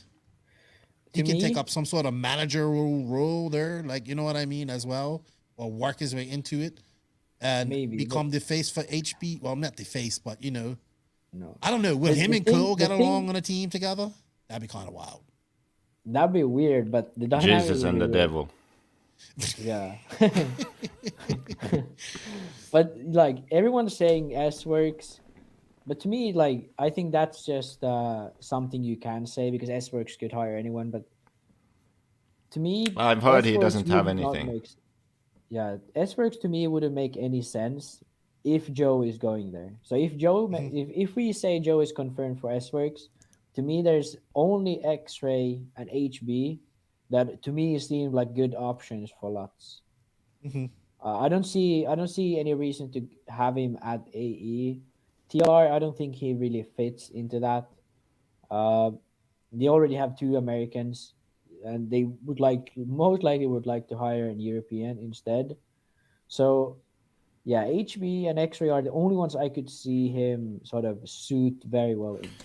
You know, one thing I think maybe I mentioned this, but in one way, Lutz is sort of tainted goods. Yeah. You know, so you know how in Formula One or in motocross or maybe in other sports I don't follow closely enough, but some kind of sports where people get money for showing up, like boxing or something like. If you cross a certain line, if you make a deal where you are no longer on a factory team or one of the best teams, or if you race without a salary, like some people do, like they have only bonuses or something and it's known. If you take basically a deal that is less than what you think you are worth or what you have been worth, you become labeled as that in a sense. Yeah. Do you see what I say? So then that following year, people view you not as valuable as what you were. So what some athletes do is when they don't get the deal they want, they don't take any deal, right? And then later on, they can potentially get that deal they want. So some people, maybe they leave Formula One for a year or two, and then they get back. And they get back on one of the winning teams again. Like, they don't downgrade their image or value or perceived value. So the problem for Lutz is that he was at Kyosho, and then I can't remember the order anymore. So Tamiya, Durango, Techno, and then he sort of rehabilitated almost, right? Long time at Techno and doing well and stuff. And then Agama, WRC. It's like now he's at that point where his stock is lowered. Yes, his stock is lowered to the point where just signing Lutz is of no value to anyone. Let's be honest. Yeah. Because it's like he will sign for anyone. That is the perception now. I get that, So but he is still of value. No, you didn't understand. When Like, the news posts online that Lutz has signed for a team, the value is practically zero. Okay? Yeah. What is of value is what he does, right? Yeah. So it's a risk for a manufacturer because they don't benefit. Like David Ronnefalk signs for Mayako, boom, instant value, right? The moment it happens, he hasn't even driven the damn car. There's value. Ryan Lutz signs for a brand. He has devalued himself with all these. So it doesn't matter. Like Ryan Lutz signs to HB, maybe like his buddy at Ohio RC track buys a car, you know? That's the value. It's limited to that. No one else gives a shit. What he then has to do is he has to earn that, or like create that value, right? Raise his He has stock to, up again. So results, being active on social media, posting videos on YouTube, doing clinics, going to races, right? Then he builds up some value, right? Do you see what I mean? Well, he's done all of that. I think that is his problem right now. So he wants the paycheck that Ronnefalk or Mayfield or Cavalieri or Fend or like these sort of guys, like Ogden even, like that's the paycheck he wants. But he has lowered his stock to the level where he is not worth that. That's my opinion. I get what you mean. Like perception. He can still do well, and he's still doing everything else. But they're chopping and changing. I'm not saying he can't do well. That's the thing. Like, there's just a disconnect like now between his ability and his value, perceived value. That's what matters. And that's why there are motocross riders who retire even because it's dangerous and they don't want to do it for not the right money. Or they skip a year or wait until they get the deal that they think they deserve, because they know if they accept less one time, they will never get back to that level, because people know they will accept less, right? So we give them less. So it's similar to this. Like, in a way, he has maybe made the money he needs to make, but then he has taken these deals that have not helped his racing career or sort of his own personal brand image. So I would have to agree there. Yeah. I don't know what is in store for Lutz. I hope he stays in the industry. I really do. I've said that countless times. But it's just in an industry that's shrinking and getting harder for top guys to get paid. It's getting harder, dude. It's getting way harder. So I don't know what happens with Lutz. Hopefully something works out for him. I think that he can still do it. It's up to him if he wants to make it happen, if he wants to commit to, do the things he needs to do to be of importance and value in the industry. I agree with you. He has the right skill set if he chooses to do that. The one thing Lutz has also built up is his brand as Lutz. That's still worth something, like the nice guy Lutz, good guy Lutz, veteran, all that type of stuff. It's just he's had a good first year at Nemo, right? And then it kind of went to shit in the second year. Now WRC he kind of didn't race, 2020 he didn't race much and all that type of stuff, but he's not had bad results with WRC. He's just not been as relevant as he was when he was with Nemo and Techno and all that type of stuff, I would say. What Lutz can be what Adam Drake is. Yes. He can, Okay. Yeah. He 100%. can. But better. So Adam Drake is the kind of driver that, for like his value to a brand or a company is not tied to his results on track. Okay, let's face it. He gets good results, but it's kind of almost irrelevant, really, if you think about it. He can always go to these local club races and beat up on the locals. He's good enough to do that. That's fine. But then at the big races, it doesn't matter where he finishes. It doesn't matter if he makes the main or if he's in the B. It's irrelevant. His value is different in that sense. I agree with you. And Lutz can be that kind of driver if he wants to. I agree His with value is different. It's not linked directly only to results. Yeah, but that also takes time, and he's going to have to be on the road a lot. And I think that's something that he's trying to avoid as well. And because, look how much Drake travels, so. No, but yeah, but no as well, because he could do a lot of that on his own. He already has a pretty good platform on Facebook and on YouTube. He needs to just switch it up a bit. And also the thing is, like, if he's driving WRC, it also makes him less interesting, to me at least. Like, if he was driving, in a way. Nobody knows Kyosho, nothing about the brand at the moment. Yeah. Yeah, if he was driving Kyosho, I would kind of be interested only because he drove Kyosho. I get You know, that. I because understand that. there is value in the brand adds value to him as well.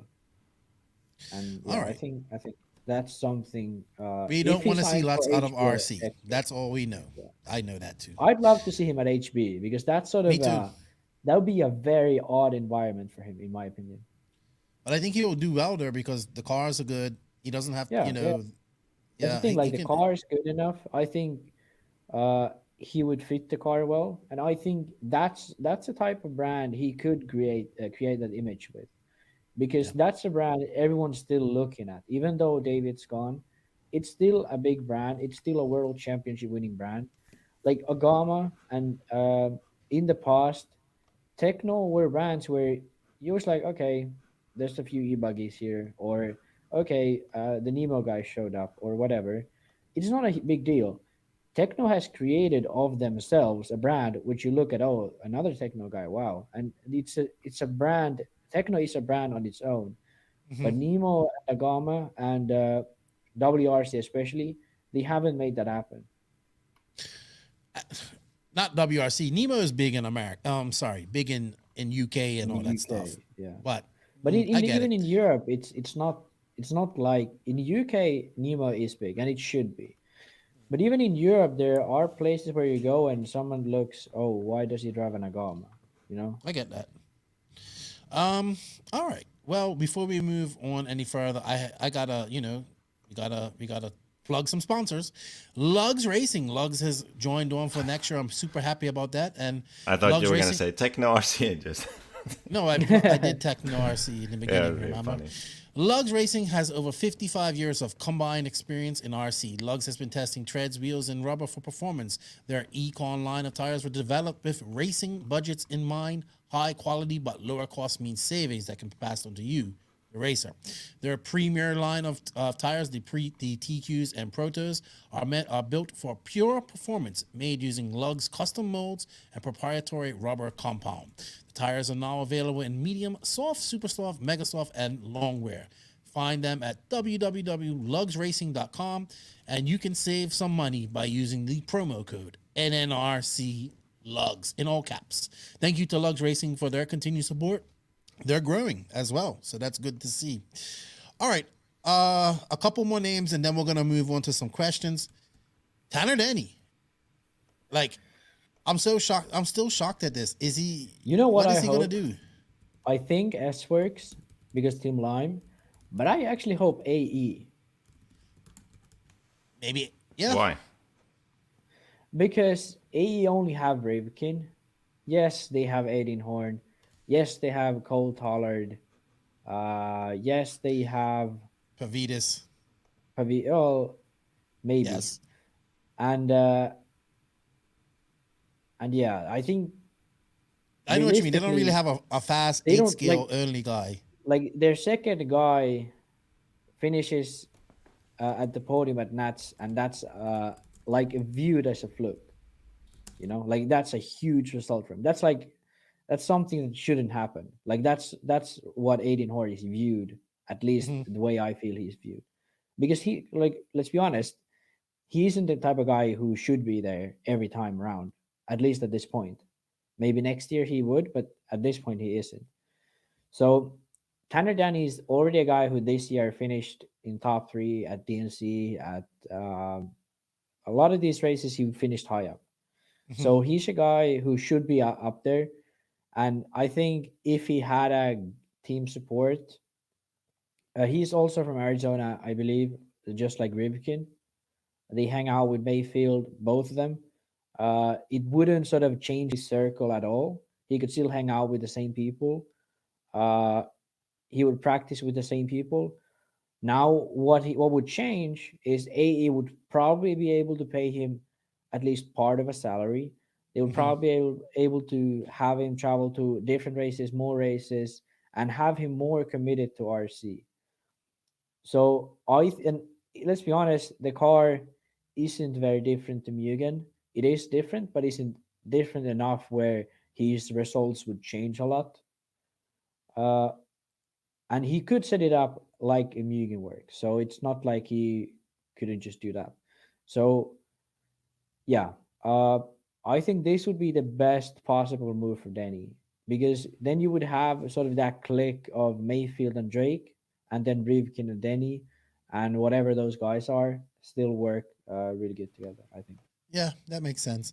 How about you, Joseph? What do you think about Danny? Where do you think he's going? Then we can get a rivalry going. That's always good. I Great have no rivalry. idea where he goes. I was quite surprised that he switched. I wouldn't have expected it. I think the Associated only can reason, make sense because Rivkin and Mayfield are already there and close, yeah, and Denny is one of that group, you know? So it wouldn't necessarily change that much. The dynamic wouldn't change. Maybe he just has a better deal. Okay? yes, exactly. But still, it's kind of weird. I don't know if the deal matters to him. Like, he isn't. I don't know. It's just like a He just full-time never. job. Yeah, it's like I always got the sense that this was kind of his hobby. You know, like he wasn't trying to be Rivkin or Mayfield. This was No, fun, and he raced, and he had his other life, like normal life.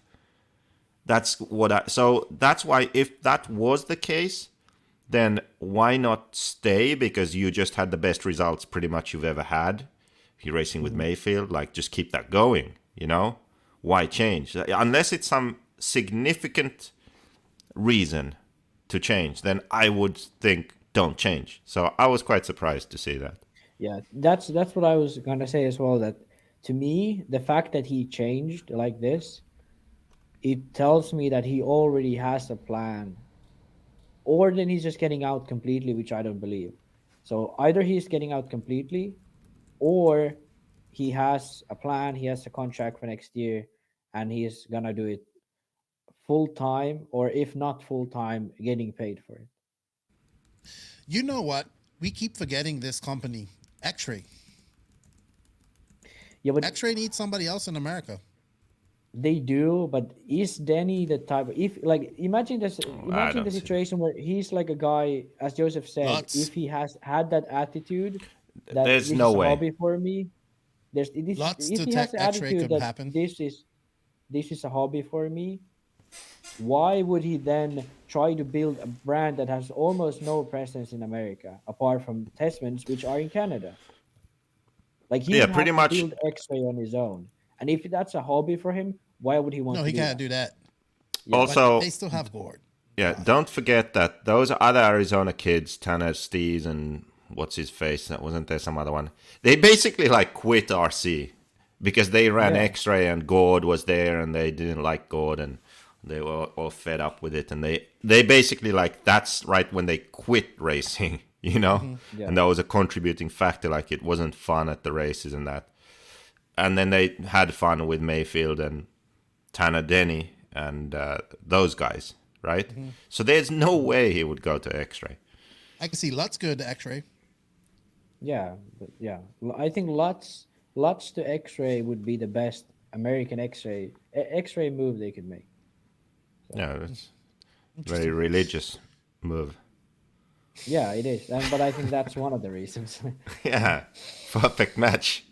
They could Yeah, have a kind Bible of. study together. It's either the Christian Bible team or it's the Jesus versus the What? devil. No. PHP.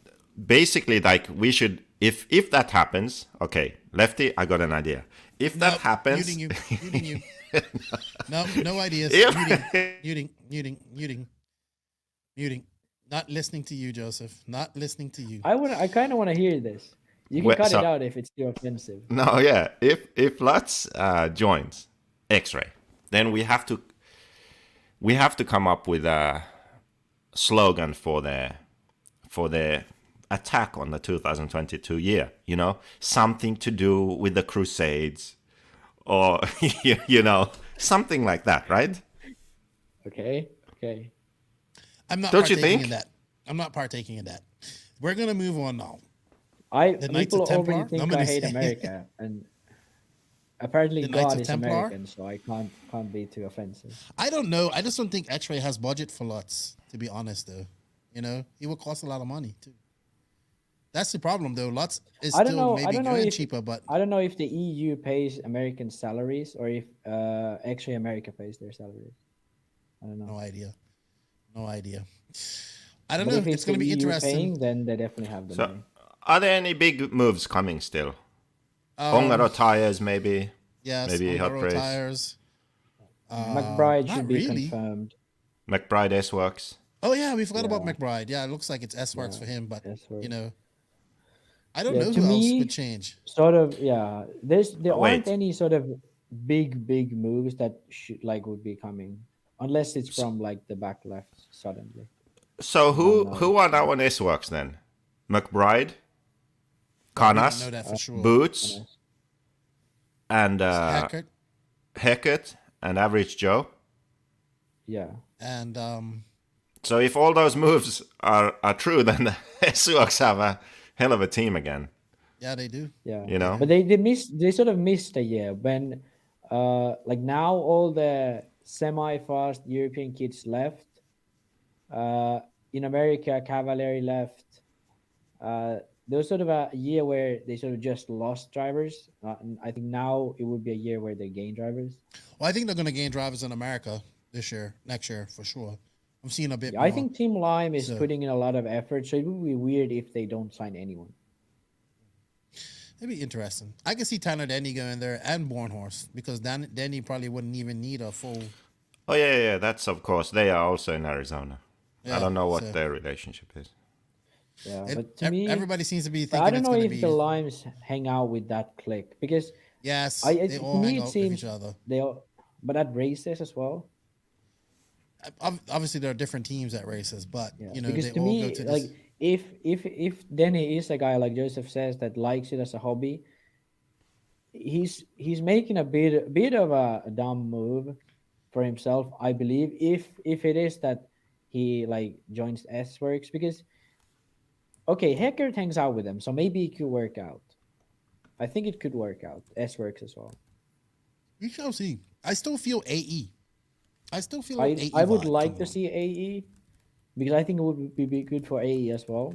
But yeah, hard to say. All right, Joseph. Anything to add? I mean, this city season's been so quiet. Maybe because Is there somebody anything- was. It has been quiet, but I think it'll blow up after Christmas because it would be so weird if everyone just stayed. Like, I think it would be weird. I hate being on this side of you, Joseph. We're gonna have to switch you back over, so I'm on your. Don't like this. Can't use my arm properly. There we go. There we go. Oh shucks. this guy's been so quiet because he's Is been doing there his any own silly moves in season Europe? moves. Now he's What's kind of gonna waking happen up to and being into Savoia? silly season. Is Savoia is, I still think, on? staying with Kyosho. What's happening with Kyosho? They got bought out this year by not the bank anymore. What's I haven't going on? heard anything about They- that. they- I They think got that bought out by a company, that's for sure. It was a sort of figurine or scale or I don't know, some anime company. what this Yeah, that's year? what it was. Yeah, This or year, last yes. year. Really, I haven't heard Yeah. that. Yeah. It's called Surugaya or something, right? I don't know. Yeah. I don't know what they are planning Because to do. they- So my they own theory stopped is this. Tensko. They stopped Tensko. My own theory is this. They are Japanese, okay? Honor over everything, right? Kanai-san. Kanai-san, when you retire, which is basically the same day that you die, the Kyosho will also die. Racing Kyosho. That's what I think. Yeah. Kanai-san, I think so. as long as he keeps going, there will be MP10s and 11s and 12s and whatever.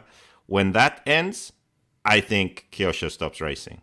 I am this is not a joke. This is my serious take on this thing.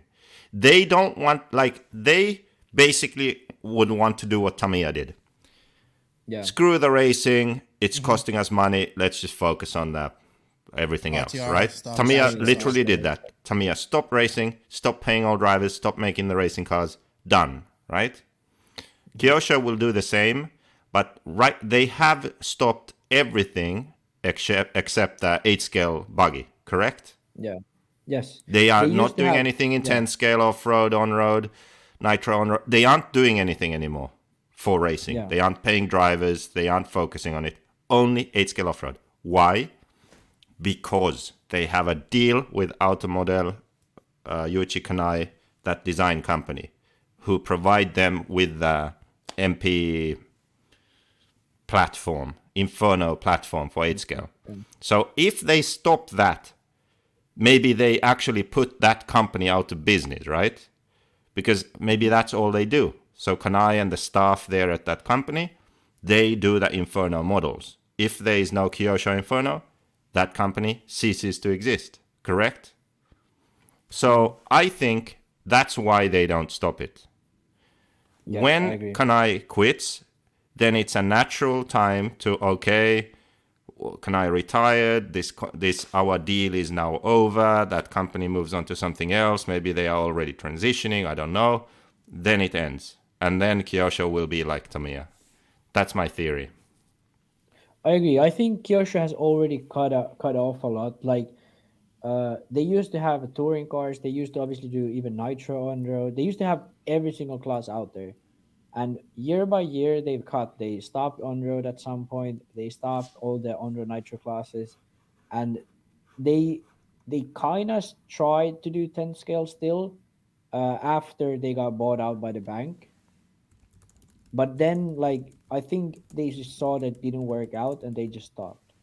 And to me, I think this is something that's the best for them, in my opinion, because I think Mugen lives with sort of this only.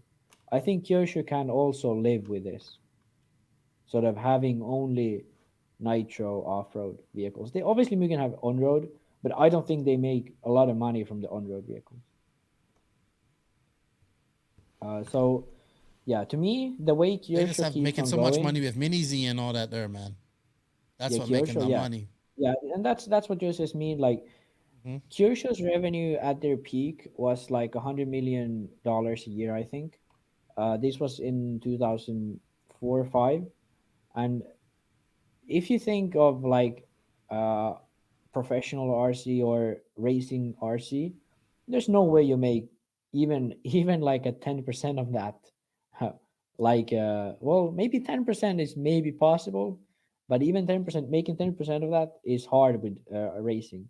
So to me, that tells that Kyosho's value is much more than racing, and it has always been. It's been mini Z's and all the scale stuff. So Boats, I yachts, think the everything. They only got only everything. way, yeah, I think the only way Kyosho stays relevant in professional racing is distributors. So drivers like Savoya, I do believe French distributor is paying 100% of his salary. I don't know, but I would imagine. Has You're muted. Savoy also has his shop RSRC Yeah. or something, so he's selling Kyosho in France. So I think he is probably a cheaper driver in that sense, that he has his business also. So I don't know their deal. I don't know if they just pay him or he gets product or a part of both. And then he also, maybe he has a smaller salary because he makes money selling the stuff, you know. So it's different to just having a driver who is only a driver getting paid a salary. So it's business. Yes. It's like Kyosho aren't losing money on Savoya, I think, because he has his shop and he's selling Kyosho stuff. So it's a good deal in that sense. But So I think I don't Savoya think they is safe pay. in that sense, I Yeah. think. But Can I we don't stop think talking they about pay Kyosho him a now? salary. You know This what? conversation's I'll throw boring. him a last curveball. Lots to Kyosho, like Savoya. Could be, could be, could be, No, I don't think so. but I don't think so. I have to agree with I don't Joseph think on so. that But one. I mean, that's a curveball. Possible, possible. Anyway, we've beat this dead horse for enough. We're like everybody else. We're waiting for information too, so it's not much out there. I think that's it for silly season, though. I don't hear anything else. We'll know more as time goes on, and we did talk about Kyosho, but we didn't talk about CJ Jalen. What happens with him? You know what I mean? Is he still racing? Yeah, what? He is. Not, He there's posts no stuff racing up too. there in NorCal, and he did pretty good at the Nats too. So, not sure Yeah, what's going on. I don't really know what's like. Is he young enough where he can still not care? I think he's like 17 now. So Yeah, because maybe you're an 18. when you get to 17, 18, that's when you have to start caring if you want to go pro, I think. Like before that, you can do it as a hobby, go to school, do whatever. After that, you kind of have to start doing something. No idea. No idea what's going on with CJ. I He think should that's have it, he guys. shouldn't have left X-Ray though. That was his biggest mistake. Even though he probably Maybe. didn't like his time there, he would have been so much better off with X-Ray. I think so. Maybe at this point, for sure. All right. Well, you know what, guys? I think that's it for silly season talk. We have some questions that I want both of you guys to answer. So let's get on to that. And we're going to try and do we're trying to do an hour and a half. We're almost at 2 hours. So, let's try to keep these answers, you know what I'm saying? We'll be very so we don't go swift too with long. questions. Yes.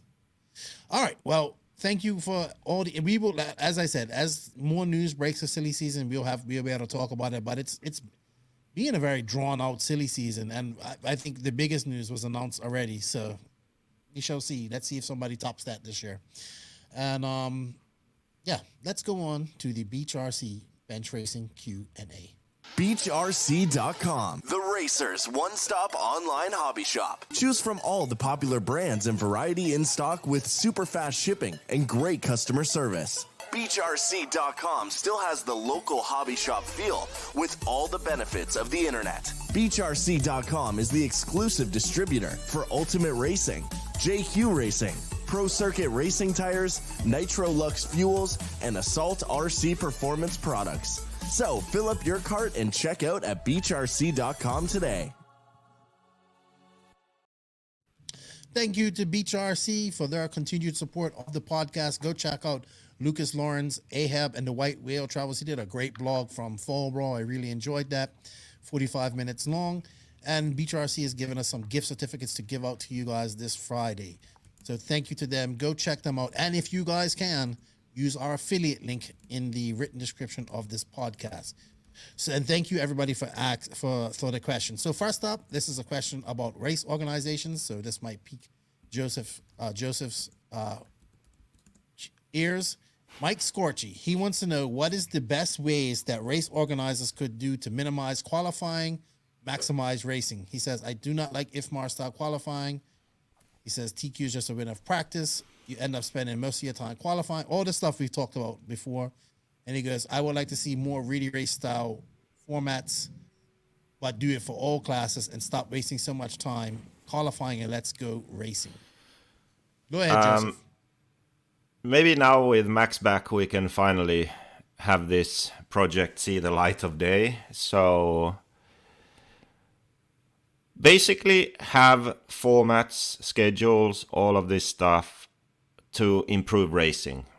We just need to finish them up and start distributing to everyone, so that we hope that some clubs, race organizers adopt them and start using them. Because there are better ways to go racing. There are ways to have a lot of entries. There are ways to have a lot of classes.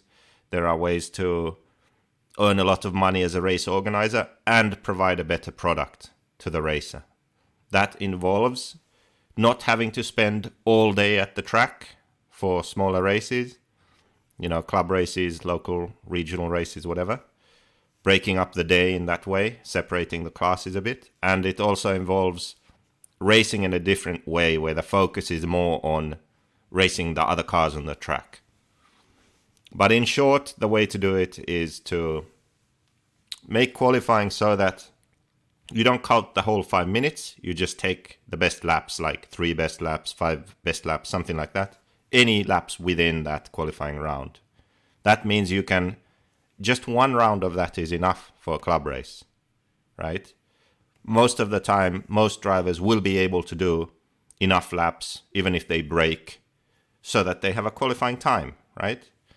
Then after that, you race a qualifying race against other cars on track. After that, you have finals.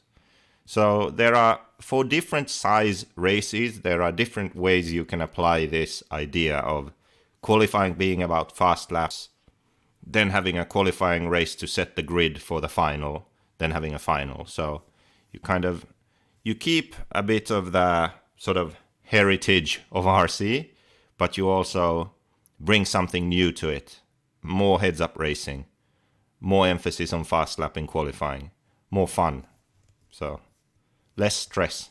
It doesn't matter anymore if that marshal was in the way or someone crashed in front of you, So yeah, we need to finish all of this and also put it in video form and explain these things to people and have the schedules and formats and rules readily available so people can adopt them and start using them. Sure. I think we're all in agreement with that. Yeah. It's something we have to do. If we really want RC racing to grow, we have to do this, because times have changed and people don't have the same kind of patience anymore or time anymore. If it's a child, the child maybe doesn't want to spend that much effort and time at the track, but the parents too, they have other shit to do. They can't be all day at the track. We have to take this into account. The world moves faster now than it did in the past. So we can't expect people to be 16 hours at the track just to race RC, 4 hours in and out, boom, done. And we can do that, so we have to change this. If RCGP hits it big one day and has a season of races at full-scale events and the videos reach a larger audience, if we manage to get a lot of eyeballs on RC, and if we manage to... Did you freeze, Max? I'm still here. I still hear JQ, but you froze. You froze, yeah. So if we manage to get more eyeballs on RC, if we manage to get more people into RC, even for a moment, we want as many of those people as possible to stick around. And if we race the way we do now, most won't. So we need to change it. We need to make it more accessible, convenient, and fun.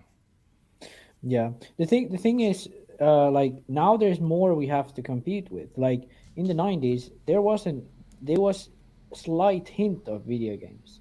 Like CS started at late 90s. So let's imagine like 95 to 2005, most people who video games were like kind of same size as RC at that time. Obviously they were bigger then as well, but the sort of scale was similar. Also, like social media wasn't a thing. Instead of people reading on Facebook, watching videos, they had few TV channels, they might have spent time on, a few TV series they might have seen on TV. We are competing for people's time here. Like, if we'd make the time that people use in RC not as valuable, so it's not worth it for the people. They rather watch a few series on Netflix each day than sometimes rent their car one night, go to the track or whatever. Some people rather watch some YouTube videos or watch TikTok, or then they might even play video games, which is like a direct sort of competing with RC. But in this day and age, there's too much information and activity for our brains. So we have to choose. Before, we didn't have that opportunity. Before, you went out with your friends, maybe. Sometimes you watched something on TV. Sometimes there was something happening in your city or whatever. Nowadays, that's not the case. Nowadays, no matter what's happening, you can find something that is interesting enough and available enough where it's just easy and you have enough interest in it. So we have to make RC easy enough that what's fun about it is more than what's difficult about it. So that's sort of the line we need to find. Right now, for a lot of people, it's too difficult and not enough fun. So we need to make it less difficult and more fun, so that in sort of what the end result is more value than just watching YouTube videos or just playing games home or just doing something that is easy but sort of has their uh, produces some kind of value in their life. I Because in agree the with you. end, people don't just sit around and do nothing. They need something to produce some value in their life. Watching YouTube videos is very close to doing nothing a lot of times, but it still stimulates your brain and you feel like you're doing something at least, even though in reality you aren't doing.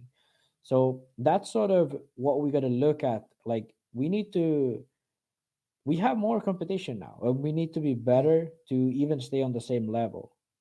And I if would we agree want with to you. be bigger, we need to do even better. Yeah, I agree with you. Um, I agree with both points. So I ain't got nothing else to add I there. mean, Joseph said what we need to do, and I said why it's happening, pretty much. Yeah, for sure.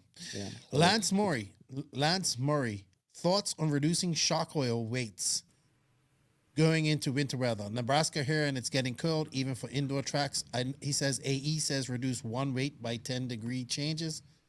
But if it's 25 or 30 degrees on track temperatures, that's some really thin weight fluid. What do you guys think? the thinner the fluid, the less it affects it.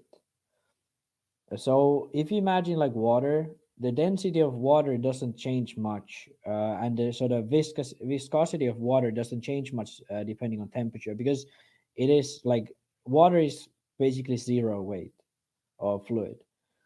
The more sort of the less viscous the fluid is, the more temperature will affect it. So the Basically, you thinner can out you think run, like this: like if you run very thick oil, it's not exactly linear, but imagine it is, and imagine the thickness changes 10%, and you're running 1,000 weight, 1,000 CST, for example. Then that would be 10% of 1,000 is 100, right? So the thickness of the oil would change 100. Then if you compare, you run 100 CST, and it's again 10% change in viscosity, that would be 10. So the viscosity would only change 10 CST. Well, our setup change is 50 at a time, basically, 50 CST. So with 1,000 CST, you are changing 2 steps from your normal adjustment just because of the temperature. With that 100, it's only 10, so it's 1/5 of a step that we normal change. Does that make sense, and Lefty? also it's not linear, it's exponential. So the thicker fluid you go to, the more the difference will always be, sort of I understand what you even mean, though, even Joseph. in the temperature. So it's not going to be like 10% always the viscosity change. It's going to be worse and worse and worse the thicker the fluid is. Well, he definitely has to drop. He definitely has to drop weight in the cold, and as it gets colder, you're gonna have to do that too. So But I he don't know also what's. asked if running thinner oils helps. So if you're running already thin oils, do you have to change as much? And we said no, you have to No, he change said. less. He said. I know AE says to reduce one weight by 10-degree changes. Yeah, and So after that he said something else. no, he said. But if it's 25 to 30 degrees on the track, that's some really thin weight fluid. He's saying that would be really thin. So Yeah, I it will guess be. yeah, but maybe not as thin as he's thinking. Like it's not gonna be running 10 CST or 10 weight oil in the shocks probably. Maybe 20, 25. All I know is when it gets colder, you go thinner. When it gets hot, you go heavier. Simple as we can do it. Yeah. That's Lefty's Yeah. setup advice right there. That's all you need to know in life. John Wolf, back in the 80s, I had a PBXi2 off-road car with a 2-speed clutch, which worked really well. Do you think this would be any benefit on to today's tracks on large tracks such as Redavon? I don't think any 2-speed track would be good on off-road. It's just too much stuff to break. Yeah, exactly. It'd be hard Too to much time that stuff stuff. to break, and jumps would be very hard to time as well. Yeah. And yeah, I think the biggest issue is just the durability of it. And also actually, it weighs almost double. It's not as durable, and it's also jump timing will get difficult at some point. And these And cars are also, like it's motocross not like bikes. it. Yeah, and it's also like it doesn't really benefit it. Sometimes, like I have felt that I've gone faster down the straight with a shorter gear ratio because of the fact that the engine just can't. The gear ratio is so long that the engine just can't rev anymore. It just sort of it can't produce that much force. I would agree with you. So- Joseph, thoughts on that real quick? I didn't hear the question, to be honest. Of course you didn't, because you're just typing away. 2-speed Two-speed, transmissions. yeah. 2-speed clutch, he says. I don't know. Not for off-road, I would say. Is there a 2-speed clutch? No, he guess means like Two-speed gearing. two-speed gearing, like two-speed clutch bro and stuff. Okay. Yeah, I mean, it wouldn't work for us in off-road, but I mean, in on-road they use it, so it's good. In on-road it works because the engines rev so high and they sort of have kind of a narrower range of function, in my opinion, of RPM. And also the fact that these cars go from 0 to 120, where our cars go from 0 to 60, talking kilometers an hour. Yeah, and that's one more tuning thing you got to mess with and get the engine right and do all that type of stuff, because your engine has to, Yeah. But you have to imagine that. just the speed difference. So they go double the speed. Yeah, they do. That's why. Chris Trudeau, I'm going to mute Joseph because he's typing away.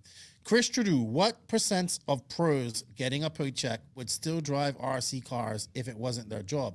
How do drivers stave off burnout and still keep RC fun? Is the current class of Cavs, Mayfields, Tebows, Drakes basically kids whom we've watched grow up and make a life in RC a fair assessment of RC as a job, or are those drivers an exception to the rule? Basically, for kids today starting an RC, looking at these heroes as a realistic path to becoming a paid professional, or are they some kind of exception to the reality that is RC motorsports? I would say so, man, because it's fucking hard. Excuse my language. It's fucking hard to become a pro driver in RC cars. There's so many people that's had that talent, and they've been like that far away from getting there, and then they give up because it's so hard to make money at this. And what people have to understand, when you're at these guys' level, it's a job. It's a job like anything else. Me talking on this microphone is a job like anything else. You get tired of it. You need a break from it, So I think Mayfield really enjoys RC on his time off. Like he goes out to the desert and freaks out with fifth scales and all that stuff. But I think when these guys do this 3 weekends of the week, and then they have to prep throughout the week for these races, they probably want to have a weekend off to spend with their family where it doesn't involve RC. Yeah, I think that's also one reason when Joseph mentioned earlier on in the podcast that Mayfield doesn't really do any of the extra stuff. He just races. He likes racing. I think that's one of the reasons why Mayfield also does some of that sort of like he had a drag racing car, he had that Hmm. speed record car or whatever, which he posted some YouTube videos of. I think that sort of saves him some time and energy where he can just love RC and focus on that more. Whereas David is obviously more career oriented and sort of he wants to build something as well on top of just RC. Uh, so yeah, I Not think there are I think a lot of these pros would not stop racing RC if for some reason they just didn't get paid anymore. But they wouldn't. They definitely wouldn't keep racing the way they do now. oh, they couldn't afford to. They, No, and not not only just that. that, but I mean, they wouldn't practice a lot. They would go to the races and have fun, but they wouldn't like because I know a lot of guys who get paid to go to races and get like paid travel. Some even have gotten in the past like salary, and they never practice. They only went to the races. I know guys who do that. So it's and they Mark, You're muted, really Joseph, because huh yeah, Mark yeah, Reinhardt is like that. yeah. He doesn't practice. kind of yeah. Well, what I guess my point is, he's thinking about RC guys having fun and all this type of stuff. He also has to. What we also have to understand is that Cav, Mayfield, Tebow, Drake, Fenn, these guys came up in a different era of RC. There was no Mhm. real social media. They came up. They came up through that in a different way, and that way isn't her anymore. You know what I mean? There is no pathway for one of these young guys to become a pro because there's no actual real professionalism. A line. I've said this before, and I'm going to say it. Keep saying there's no line between a professional and a Joe, because you got people out there that think because they can go to these races and they can be 3 laps off these guys that they're a pro. Pro Mhm. is, in my book, when you get paid to do this for a living. When your result at this race is probably the difference between you having a good paycheck this week and next week. You know what I mean? Or this month and Yeah, next month. So yeah. I don't I get it because when I get to the weekends, I kind of chill out. So when you're not, but when you're at a race or something like that, you enjoy it. So I think these guys enjoy these races. I think they enjoy uh doing all this type of stuff. But do I think you'll just catch any of these guys? Yeah, well, I mean Tebow enjoys RC with his kids.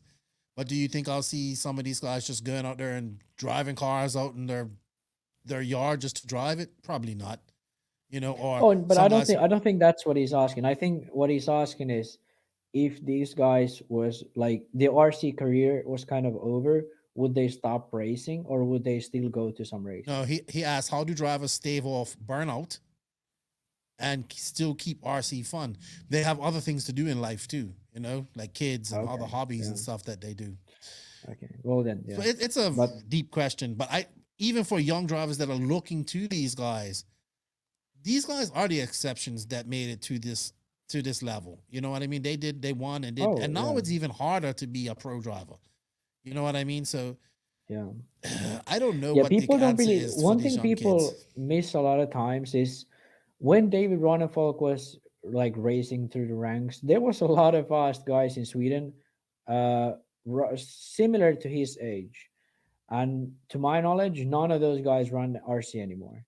Yeah. So it's not like all of the guys sort of continue racing on and then these are just the top guys that get paid. It's that a lot of guys tried it, they put a lot of effort, a lot of time, even sometimes a lot of money into it, and it just didn't work out, and then they sort of realized I got a real life to live, and then they stop. I agree So with that. They that's a find lot of times what happened, they like even find real drivers like life cars, yeah, like girls, all that type and of there's stuff. in America, there's a lot of those guys like Tommy Hines and Tanner Stees are guys who never really were good enough to come pro like just like that, Hmm. but they were always close and they always were there. So like obviously Tanner Stees was a bit better than Tommy Hines, but like these sort of guys were like I think a lot of people know who these guys are, but still they don't race RC anymore. And this is sort of one thing that people maybe miss. I don't know, but sort of what can at least it can sort of throw you off a bit. That like these pros are the guys who manage to make it and stay. Yeah, That's but that that's sort of it. thing. That's it. Yeah. And it takes a special personality to do that. It takes Yeah. knowing what you want to do and all that type of stuff to do that. And that's why, And yeah, to me that's why also what you said at the start, like there needs to be a certain line when you are a pro. That's why something like RCGP and stuff like that, like Formula One and a lot of things like that are important, because that's a clear distinction about being 100% pro, no questions asked, versus now where you always have to scramble for money and whatever.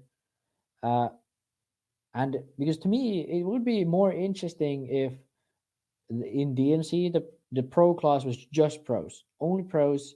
These guys are the number one. These guys get video and live stream online and made proper quality content out of, and then the rest of the guys are there just to have fun. Like the open class is like, even in a pro class now, there's a lot of guys who run the pro class, but they don't really, they mhm. know they aren't gonna be pro. They aren't really putting enough effort into it, or they just know they aren't good enough that it will never work out. I think like these guys should be steered towards making racing RC more fun, because there's a lot of people in other motorsports who just do it for fun. They don't do it for glory or money or whatever. Like there's a lot of people in Finland who just run rally for fun. They get some way to finance it. They run it for fun, and some people are Finnish champions. Some people just run it every year, finish like somewhere in the top 5 or whatever. And there's always a few kids who get funded and try to be a WRC driver. I agree. That's something that also needs to change. Just having that clear separation will actually make it more fun for a lot of people, I think. Yeah. Because then when you have that separation, that it's not a pro class that's just called a pro class. No, they actually are professionals, right? Mm-hmm. I think it should be still okay if you want to run that and you're not professional, you can. Okay, maybe RCGP is closed, like you can't. You have to make it onto an RCGP team. But let's say pro class at DNC, I think maybe it could be a situation where you can do that, even though you aren't on some pro team and you aren't a real professional if you choose to. Privateer teams. But we still need to have that distinction more clearly. Because when we do that, then those people like Tanastes or, again, I forgot that other guy's name. Tommy Hines, yeah. Tommy Hines. Ketchup. So those guys would have a place, right? They are good drivers, but they are not professional. So they race the class for them, you know? It's funny to me that America has all these classes, yet they haven't really figured this one out. Right? Everyone has their own class, yet there's no one class for pros, really, if you think about it. Mm-hmm. That's kind of funny for me. Like, everyone wants their class, but there's not a true pro class. That's weird in some ways, I think. I don't know. Yeah, I agree. Let's move on. It's a good question, and this is something that we've talked about plenty of times, and it's still a conundrum to us. Yeah. So I don't know. The thing. Wait, one last point. So Okay. yeah, the difference between the pro class should be that it's very limited. So that's how the separation is made. It is limited, and it runs to a different format, maybe just like RCGP has a different format, you know. Like, there's a reason for it being limited. The best drivers are there, they put on a show, then everyone else is in their own class, right? Yeah. I just think that separation is There- important to make. There isn't a separation in RC where the people who do it for glory and money and the people who do it for fun and enjoyment. There isn't a separation and a line there. And a lot of people get that mixed up and then quit because they aren't getting the glory and they aren't getting the enjoyment because they don't know what they're after. I also think that separation allows that 99% of the people that are taking this too seriously to back it on and not take it as serious. Exactly. So They can yeah. see that, okay, I'm the one doing this for enjoyment. If I win, that's nice, but I don't need to be illusion's still trying there. to be a pro. Yeah. See the illusion. The illusion is always there. Oh, if I just Exactly, win this race, yeah. if I just win this race, I'll be. That's it. That's all I need. Oh, I came 25th at DNC. I should get paid travel. You know what I mean? Stuff like that. No, you get paid travel when you finish that top 5. You know what I mean? Yeah.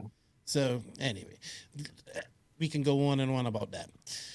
Great question though, Chris. Great question. Nathan Genda, if you could race any 10 scale on-road asphalt parking lot track, which car would you be running? I'm going to my TC3 Nitro car. I really like that.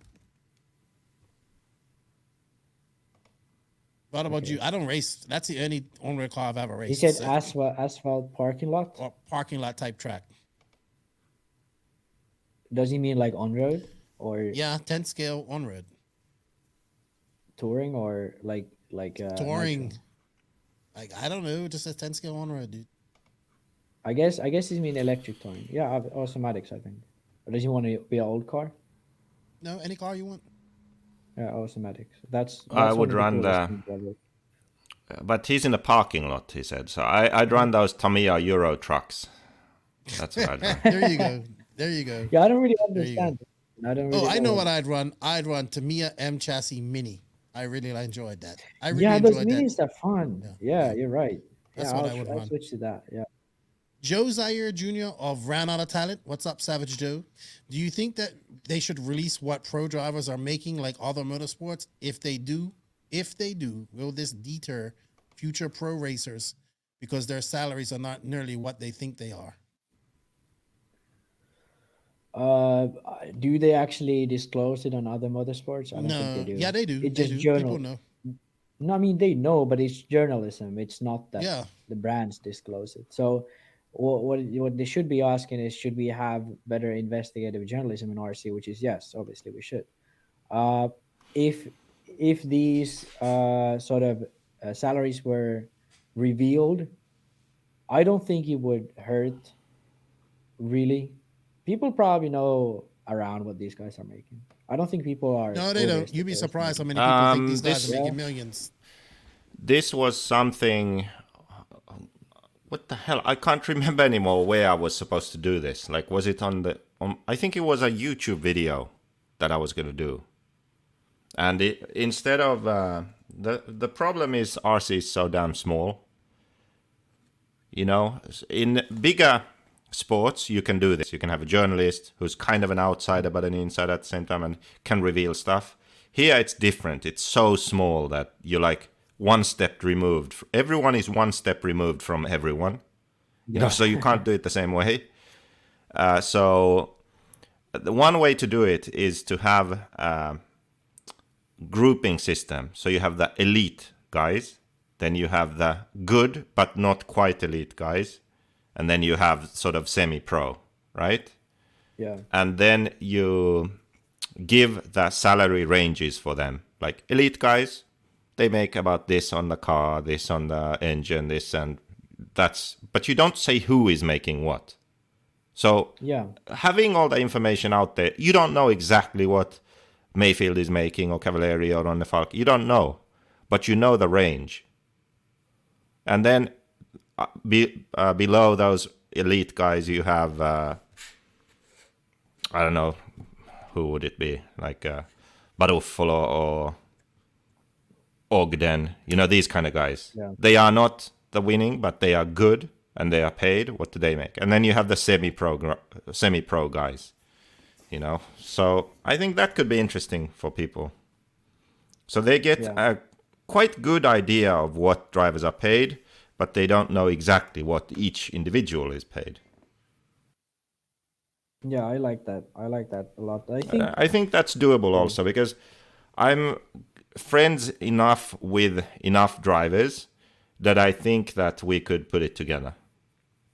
Yeah. So where the deal is like, okay, we don't disclose who is making what, but we just get the ranges out there correctly. Yeah. All right. I think we should let everybody know how much they make. I don't care. Well, I can tell you what I make now. 0. Yeah. Negative numbers, actually. To sign Ronnefalk, it was like You know what? I'm gonna sell books and courses, I guess. Just give me my salary. I'm not even Benjamin kidding. James. That people think I'm joking. Yeah, I know you're That's not not a joke. Fuck, another year of fucking Rice Krispies. Jesus. Yeah, man. I can see that's treating you well. Benjamin James, do you think RC would do well to start offering payouts for races, even for just the pro classes? No, I don't like that idea. I don't think have it's no worth it. issue with payouts. I think it can be done at different races. Not every race has to be a payout, though. I don't think it makes sense for the pro class, unless it's something like RCGP where teams have to commit to, and they have to have at least some monetary incentive as well in that to commit to it.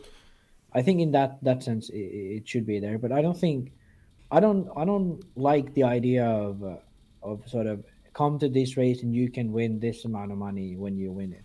I don't I think see any value in that. I think much better value would be for the organizer to invest in proper trophies or race coverage.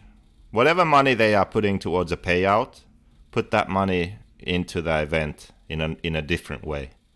Nice metal trophies or good coverage so people can watch the racing. That's way more valuable than giving a few $100 to a few people. You know, that's my opinion. All right. I can see those points as And well. especially now, like there was some races at OCRC where they were giving that money only to the pros. So it was basically Mayfield and Cavalieri and Rivkin sharing a few $100 each, and that was it. Like what does it change? It doesn't change anything. These guys just get a little bit of money. Okay. All right. Well, we got some setup questions for you nerds. So here we go.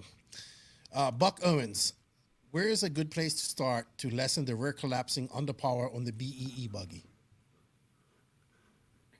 I guess this means squatting. Put the if it's squatting straight, then increase anti-squat. If it's squatting to the one of the sides, then you should move the rear hub rearwards. And if you're running a really soft roll bar, you can try a thicker one. But generally, it's better to go rearwards on the hub and then have softer roll bar, in my opinion. That sort of balances it out. You have sort of the grip still in the rear, but you reduce the squatting. That's my opinion. Okay. All right. What about Next Joseph? question. You good with that, Joseph? You going to add anything? You didn't even listen. Maybe if he's running CVDs, if he is, then that also causes that the universals would help also Okay. to stop that. KB Wolf, he asked, chicken wings or mozzarella sticks? You, Joseph, chicken wings or mozzarella sticks? Cinnamon sticks. You, Max? Chicken wings. Chicken wings, 100%. Chicken Mozzarella wings. We're all sticks unanimous that we're going to have chicken wings here. All right. They should have asked something else, like fried chicken or. He not always fried asks a food question when he asks questions. So Yeah. he always asks, "What's up, my dudes? Thanks for the help last time. How do you get your two-wheel drive buggy to rotate off power in the turn? Stay rad." You break. Off power in the turn. Towing is a big deal, but to me also ride height affects a lot in tool drive. I'm gonna ace this question. I don't know. I don't really have sort of one great answer, but Joseph clearly has something. So go ahead. Go ahead, Yeah, Joseph. on the steering knuckle there's that plate, so Oh, yeah. a shorter plate. Yeah. That's gonna do it for you. A short. That's all you need to do, really. And maybe corner speed. Most two-wheel drives have square blocks, so if you go a bit wider on the inside for the arm. So like maybe you keep the same toe in even an anti-squat, you just go out. That could help. Then we're talking. All right. And if you're running on carpet, I don't know. Don't run on carpet. The same stuff kind of works in carpet though. Yeah, maybe. It's not that different. AstroTurf or carpet or dirt, it kind of works all the same. All right. You just need Well, a we got two different more sort of starting questions, point. and then that's going to be it for this week. All right. So this is from our Discord server from Kel Racing 33. What is the opinion on using small wings on the upper control arms? Says I've seen Testament do it, this one. but I believe I've seen it on Drake's car. Here you go, Max. I know you want to Yeah. answer this question. So first of all, the Afro Banties, since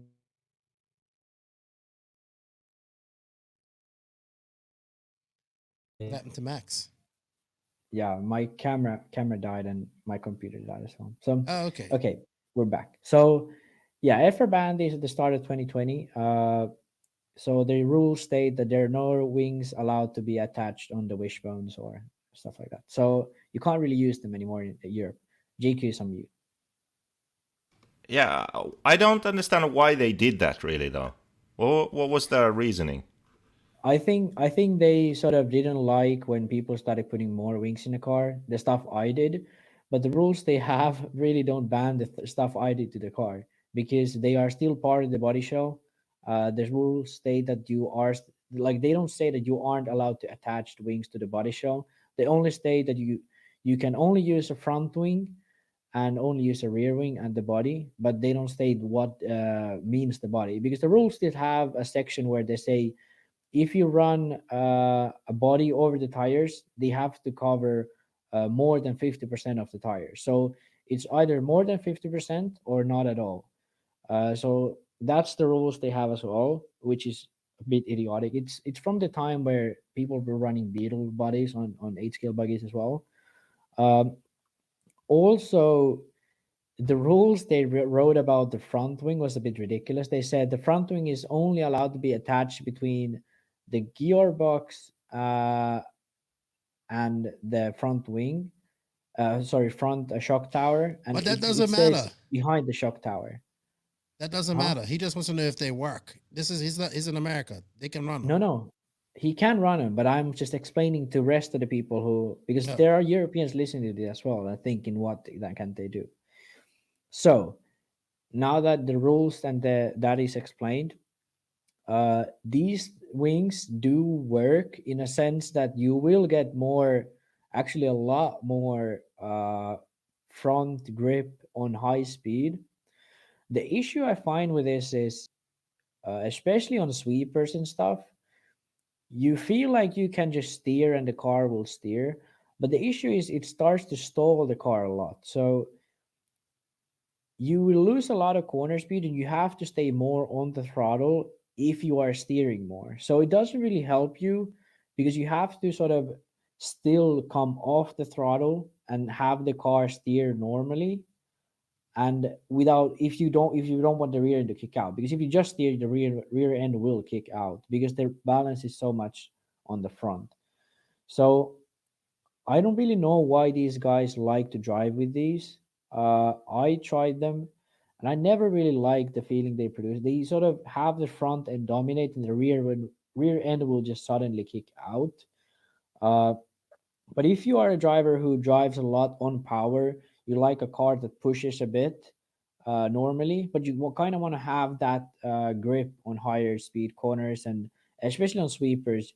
You can just go in turn and be on throttle, and the car will have that front grip. So if you're a driver like that, you can find benefit in it. So it could be good for someone like that. But personally, I don't like it, and also I don't think I don't really like putting aero and unsprung mass either because it makes the car handle very weird. It doesn't like a different scenarios. It handles differently. It's the car is very sort of inconsistent in how it handles bumps and stuff. So yeah, that's my take on it. Any thoughts on that, Joseph? Before we move on to the last question, are you going to say it's placebo? You're Here's some muted. mute again. You muted yourself. Did I? Yes. So I can't keep track anymore. I've tried it actually. It was before DNC 1 year. I guess last time we went to DNC. and I had those wings on the front, but I hadn't driven enough so that I had the connection with the car. I knew it made a difference, but I couldn't tell you exactly how and how much. But I know they do make a difference. Yeah. They basically, the biggest thing you will realize is instead of the front tires sort of skipping or having less weight on them, you will feel like the front end is the controlling of the car. The higher speed you go, the more they will affect it, and the bigger the wings, the more they will affect it. I tried with quite large of the front wings, so it really made a difference. But to me, it just when you sort of have too much slip angle on the tires, it just starts to stall the car too much. And I don't. To me, to the way I like to drive, the way I set up the car, it really can't do it. I don't like it. But apparently, some of these guys like it, and yeah, if they like it, they do. But I'm actually happy that they banned it. I don't think we should be attaching wings to arms because Where would you attach the wings, on the body then? yeah, on body, front wing, rear wing. I think that's what we should have. Even front wings, in my opinion, could be banned, but you can always go around that rule with, for example, what Kyosho has in front of the bodies. That's kind of a front wing. So you could attach like wings to rear arms. You could make the body shell so that it has the airflow below the chassis traveling to the rear arms. And it just like, if you don't have this rule, it's, in my opinion, it allows for too much dumb stuff to happen. So I think it's good that they made this rule. Okay, great. And our final question comes from our Discord. Remember, guys, if you ain't joined our Discord, it's almost at 300 members. Let's go. Let's get it up to 500, or at least 350 by the end of the year. And this comes from Rick. He goes, are pros allowed to run chassis where they don't have contracts with for big races such as Raw Nats, Afro Euros, or IFMAR? And he asks, could Tebow run a two-wheel drive AE, or Teebs, because that nickname's catching on, run a two-wheel drive AE in a 10-scale world? If he wins, would AE claim to win? Well, that happened to him at Reedy, and I think AE can claim to win at Reedy because he ran two-wheel drive AE, correct, Joseph? Guess how much I heard of that. I knew you wasn't paying attention. I just knew you wasn't paying attention. I'll answer. I don't really. In RC, there isn't a thing where someone claims a victory like in full scale. There is. It's because people know it wasn't associated, and the car isn't associated. So yeah, associated can say it was an associated car.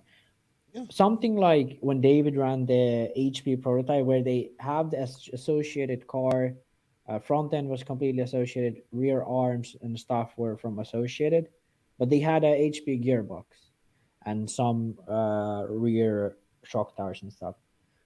That's something that's a bit more difficult. At that point, it has to be just that it's a prototype.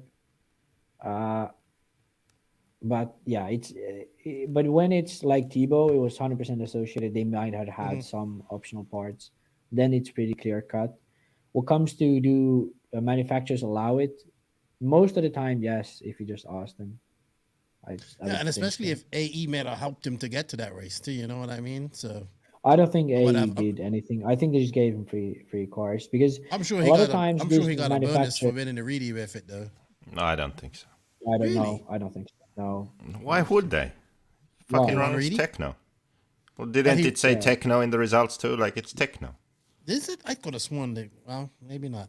No, but it like the thing is, really, you get you win it with like you win the overall in Reedy. Right. So when he won it, it must have said Techno. And when Tebow was running the car, it didn't say associated on the side. It said Techno. Can't remember. Okay, well, if that's the case. So why but like why would, even if you're not contracted to associated, why would they pay you? Like there's no reason to pay you. I don't know. Because it's not like I could, if it was a privateer and he was running AE, it's a different story.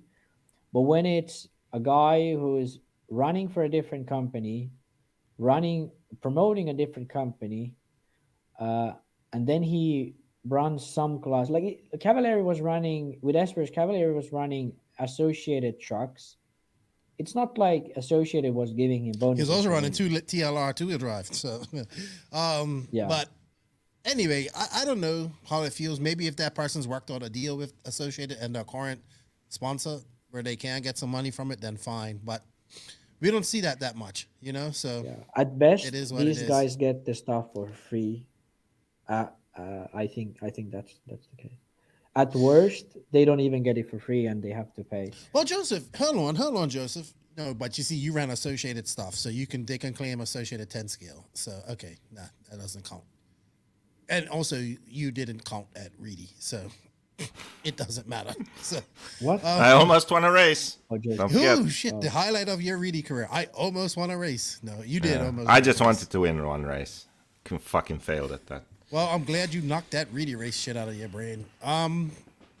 Hey, you know what? We was only supposed to go an hour and a half. Thank you, everybody, for the questions. We greatly appreciate it. I hope you guys enjoyed this podcast. Thank you, Joseph, for your time. Thank you, Max, for your time. Obviously, we always go over when we get together. So I'm not got much more to say. We answered a lot of questions. We did a lot of silly season talk. 2022 is looking great. Max, welcome back. Oh, Darth Maximus, to your apprenticeship of the Sith Lord right there. Darth Beakerson. And, man, I'm looking forward to 2022, working with all you guys and seeing what we do and seeing what the Viking can do. And just, yeah, I'm excited. RC, hopefully COVID doesn't mess it up, but it's looking to turn out to be a good 2022 for RC racing, hopefully. So, yeah, I think that's it for the podcast this week. Remember, guys, showing the sponsor some love shows the podcast some love.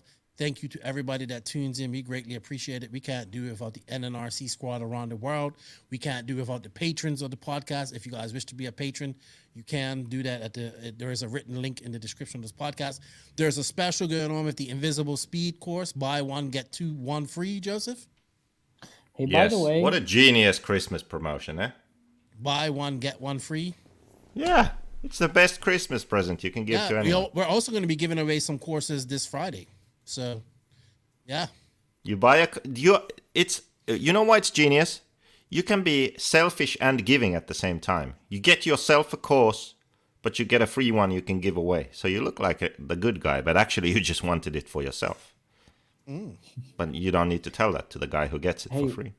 Now when everybody will the knows. exclusive podcast of the Mayako buggy be out now? Because it was supposed to be like on Monday, but I didn't see it. I only saw some guy getting signed. So where can I see the exclusive Mayako buggy walkthrough? On Wednesday. On Wednesday? Did This they- is did now this- on Thursday. Yesterday you saw it already. What are you talking about? Have you gone back in time, Max? No, but it says word exclusive. First look at the Mayako buggy. Where is it? Oh yeah, that making was just fun. a scam. That was a scam to Yeah. get people to think we were showing the buggy, and then we Yeah. announced something else. Yeah. was- So when, that was when all right. is that actually going on? We- Someone we- asked it. Someone we- asked it on the Facebook. We That's threw why I people off the asked it. scent. Just like JQ and David But threw will me off the, the will the scent for a buggy be month. revealed? Someone No, asked it's- it. That's it's why just I'm a asking it scam. now. Yeah. It's just it's like Herbalife. Yeah. You would know all about It's a that. Herbalife. They're fucking sponsoring football players and Cristiano Ronaldo, you know. But it's just a scam. Yeah. Well, anyway. Look into it, my, Lefty. My brain hurts right now. So, you know what? Thank you guys for your time. Thank you to the awesome sponsors of this podcast. We want to thank you to Mayako, Beach RC, High Tech RC, TNR Fuels, Techno RC, Lugs Racing Tires, Invisible Speed, get your buy one, get one free, JQ Scale Motorsports, Papa Willie's Traction Tonic, Donathan RC, JTP RC, House of RC, RCGP, and of course, big thanks to the Sun City RC Raceway guys. We're gonna miss the Showers family and SCRC.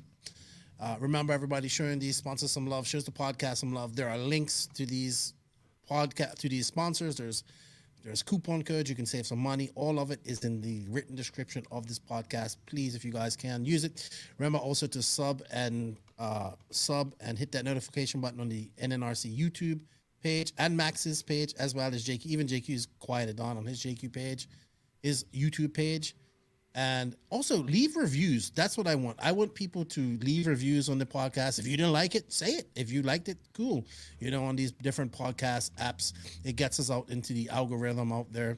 So thank you to all the sponsors. Max, anything to add before we leave? I think, it's last week of this podcast before we go to Christmas break, right? Yes. So, tune into the Christmas show. Let's share some love. Yeah, it's going to be fun. Even if you don't like Jesus Christ, you can still share some love at this time. It's the holidays. Kill a tree for Jesus. Plant a tree on January. So, hey, okay. So everyone who's listening to this podcast, for your January promise, if it's too snow in January, do it later on. But plant a tree next year, because some people kill it for the Christmas. So let's plant some trees and we can keep the planet going. There you go. What about you, JQ? Anything to say before we sign out of here? No, we are 2 hours too long, basically. Well, you we had ran to this wait 2 hours too long. Yeah, we had to wait went, a whole hour for you. So we've been Anyway. here for 4 hours almost with yeah, thank you. Anyway, you know what, everybody? Nitro is the glory. E-Buggy pays the bills. Tune in this Friday for the Christmas show. And thank you for all the support this year. We greatly appreciate it. We can't wait to show you guys some Christmas love on Friday and give away some stuff. And we'll see you there. With that said, Lefty, JQ, and Max are out. Thank you for listening to the No Name RC podcast. We greatly appreciate all the support and love from you, the listeners. Without all of you, none of this is possible. Special thanks to our patrons on Patreon. If you wish to support the podcast further, you can at patreon.com/NNRC podcast. As a patron, you will receive early releases, special content, and patron-only giveaways. Also, please follow us on Facebook, Instagram, and our website, www.nnrcpodcast.com. Remember, Nitro is the glory, but E-Buggy pays the bills. If you aren't having fun, it doesn't make sense. And if you ain't grinding, you're sliding. Lefty out. Nitro is the glory. Nitro is the glory. Nitro is the glory.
That wasn't so bad.